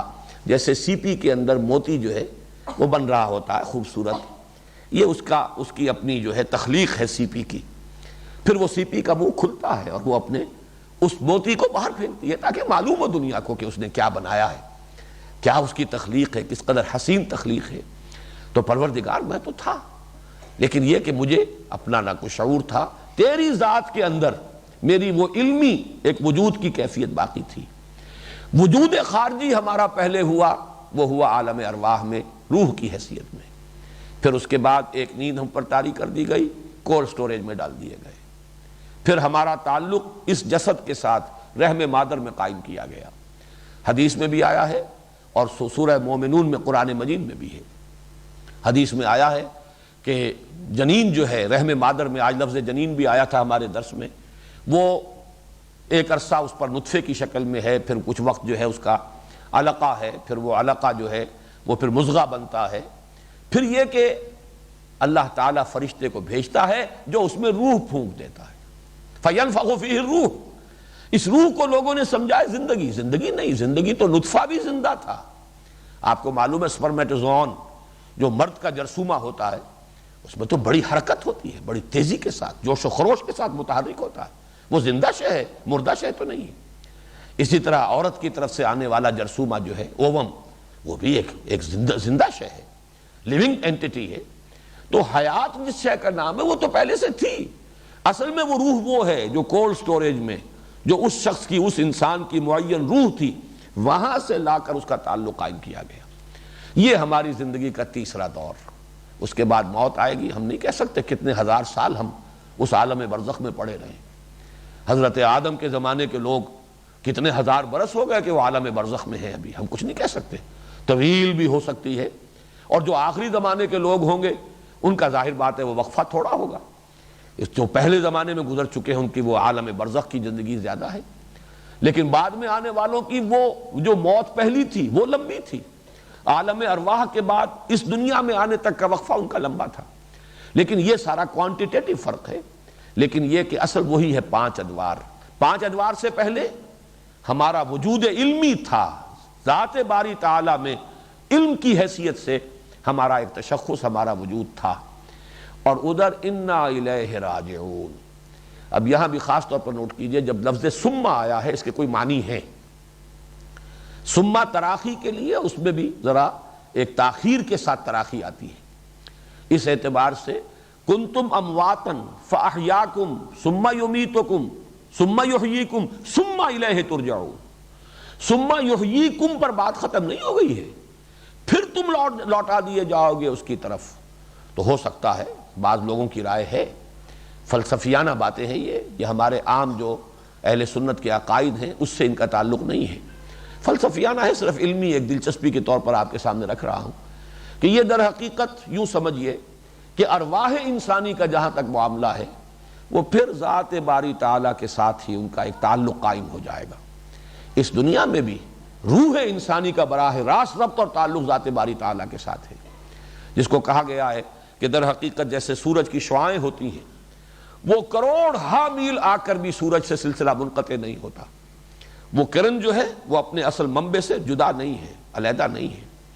اور یہ بھی معلوم ہوا ہے کہ یہ جو سورج کی شعاعیں ہیں ان کے اندر بھی ایک ٹینڈنسی ہے ٹو ریٹرن ٹو دی سن، یہ چکر لگا کر اور ایک کرو بنا کر ان کی ٹینڈنسی جو ہے انہیرنٹ وہ یہی ہے کہ یہ واپس اپنے مرکز اور منبع کی طرف لوٹ جانا چاہتی ہیں۔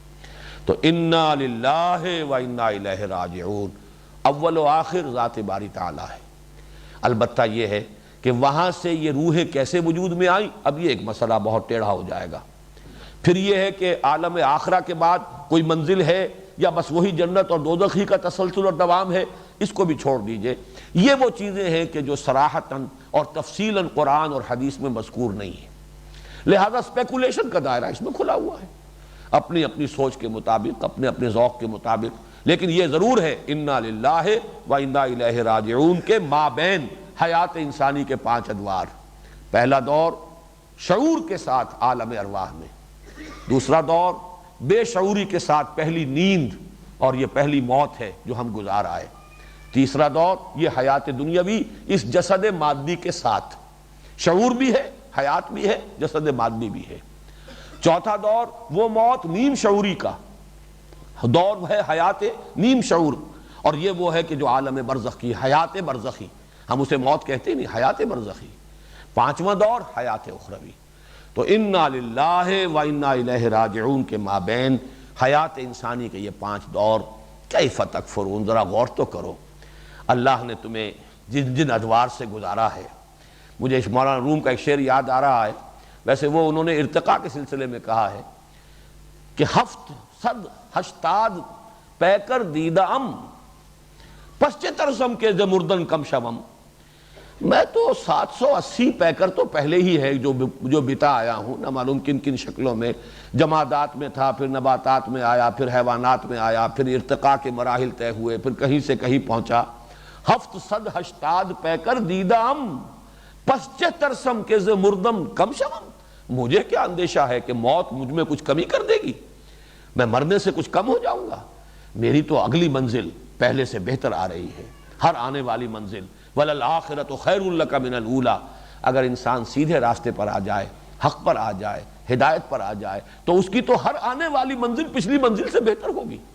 اس کے لیے تو در حقیقت ترقی ہے، لَتَرْكَبُنَّ طَبَقًا عَن طَبَقٍ، تم چڑھو گے، بڑھو گے، بلند ہوگے، طبقہ طبقہ، درجہ بر درجہ، سیڑھی بسیڑھی۔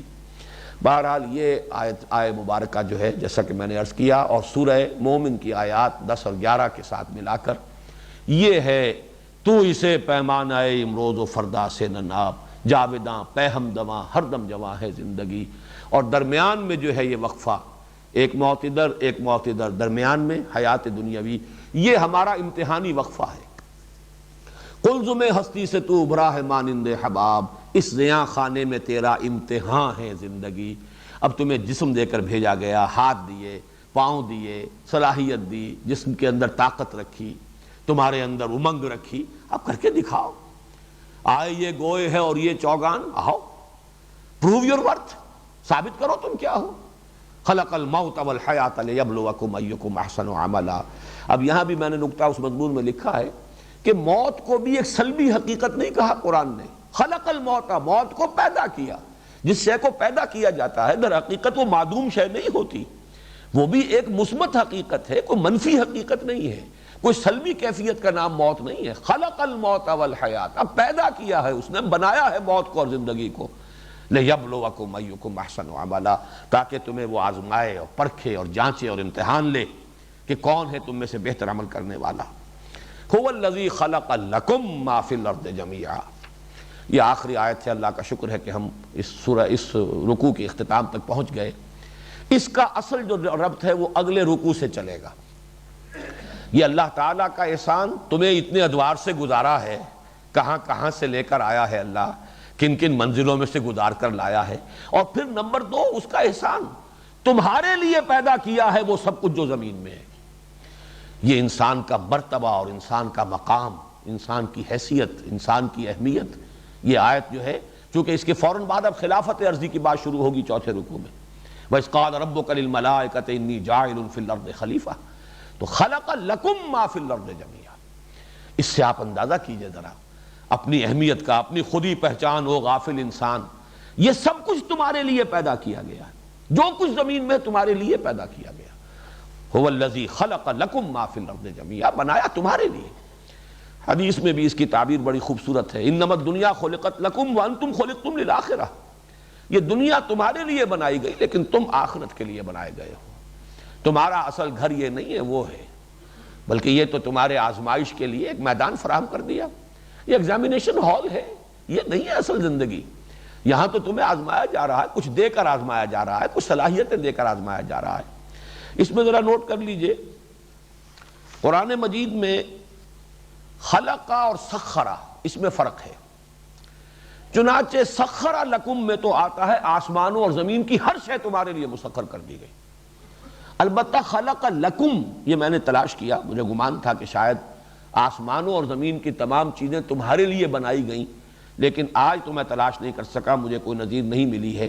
لکم کے ساتھ تو یہی ہے، خلق لکم ما فی الارض جميعا، تمہارے لیے بنایا گیا ہے جو کچھ بھی ہے زمین میں کل کا کل۔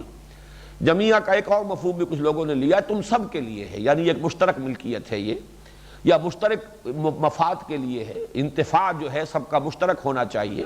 یہ بالکل اگرچہ خالص نحوی اعتبار سے اس کا امکان موجود ہے، لیکن میرے نزدیک جو اصل جو در و مست ہے الفاظ کا، جو سیاق و سباق ہے، اس میں یہی ہے کہ تمہارے لیے سب کچھ جو زمین میں ہے کل کا کل تمہارے لیے بنایا گیا۔ هو الذی خلق لکم ما فی الارض جميعا، البتہ سخر لکم، سورہ لقمان کی آیت نمبر 20 میں فرمایا گیا، الم تروا ان اللہ سخر لکم ما فی السماوات وما فی الارض، کیا تم دیکھتے نہیں اللہ نے جو کچھ آسمانوں میں ہے اور جو کچھ زمین میں تمہارے لیے مسخر کر دیا ہے۔ اور یہی سورہ جاسیہ میں آیا ہے، سخر لکم ما فی السماوات وما فی الارض جميعا منہ، کل کا کل جو آسمانوں میں اور زمین میں ہے اللہ تعالیٰ کی طرف سے وہ تمہارے لیے مسخر کر دیا گیا۔ اس مسخر کے بھی 2 معنی ہیں، ایک تو یہ کہ تمہاری خدمت میں لگا دیا ہے، تمہاری ضروریات کی بہم رسانی میں لگا دیا ہے۔ سورج تمہاری فصلیں پکا رہا ہے، تمہاری ہواؤں کو حرکت میں لا رہا ہے، پانی کو بخارات بنا کر اوپر لے جا رہا ہے، بارش کے برسنے کا نظام ہے، یہ سب تمہارے چاکر ہیں، نوکر ہیں، تمہارے فائدے کے لیے، تمہاری خدمت کے لیے۔ لیکن میں یہ سمجھتا ہوں کہ سخر لکم میں یہ بھی ہے کہ کل کائنات انسان کی جو رسائی ہے تسخیر کی، اس کی رسائی جو ہے پوری کائنات کو محیط ہے۔ اس اعتبار سے جو دجالی فتنے کے جو اثرات آتے ہیں وہ دجالیت اس لیے بن گئی کہ صرف مادی علم بڑھتا چلا جا رہا ہے، انسان مسخر کرتا چلا جا رہا ہے، قابو میں لا رہا ہے تمام عناصر فطرت کو، تمام قوانین قدرت اس کے علم میں آ رہے ہیں، تمام عناصر جو ہے اس پر اس کا اقتدار اور غلبہ قائم ہوتا چلا جا رہا ہے۔ تو معلوم یہ ہوا کہ تسخیر کے یہ دونوں مفہوم اپنی جگہ صحیح ہوں گے۔ ایک تو یہ کہ تمہاری خدمت میں، تمہاری ضروریات کی بہم رسانی میں لگا دیا، سخر لکم، وہ تو پھر بہت مرتبہ یہ مضمون آیا ہے، لیکن سخر لکم تمہارے لیے مسخر کر دیا، یعنی تمہاری رسائی ہے کہ تم ان پر قابو پاؤ، ان پر کنٹرول کرو، ان کو ایکسپلائٹ کرو، ان سے کام لو، ان سے فائدہ اٹھاؤ، اس کی قوت بھی تمہیں دے دی گئی ہے۔ اب یہ دونوں چیزیں وہ ہے کہ جن کا تعلق جو ہے اگلے رکوع کی آیت سے، جیسا کہ میں نے کہا خلافت عرضی، حضرت آدم علیہ السلام کا جو مقام و مرتبہ ہے، تو یہ اصل میں فلسفے کے وہ مضامین ہیں۔ کتنا وقت ہے ابھی؟ اس آیت کا ایک حصہ ذرا سا باقی رہ گیا ہے، ثم استوى الى السماء فسواهن 7 سماوات وهو بكل شيء عليم۔ اب اتنا تو قرض اگر رہ جائے تو کوئی بڑی بات نہیں ہے، اگلے ہفتے انشاءاللہ تعالی چوتھے رکوع کے ساتھ اس آیہ مبارکہ کا جو حصہ رہ گیا ہے انشاءاللہ اس کی بھی ہم تکمیل کر لیں گے۔ بارک اللہ لی ولکم فی القرآن العظیم ونفعنی وإیاکم بالآیات والذکر الحکیم۔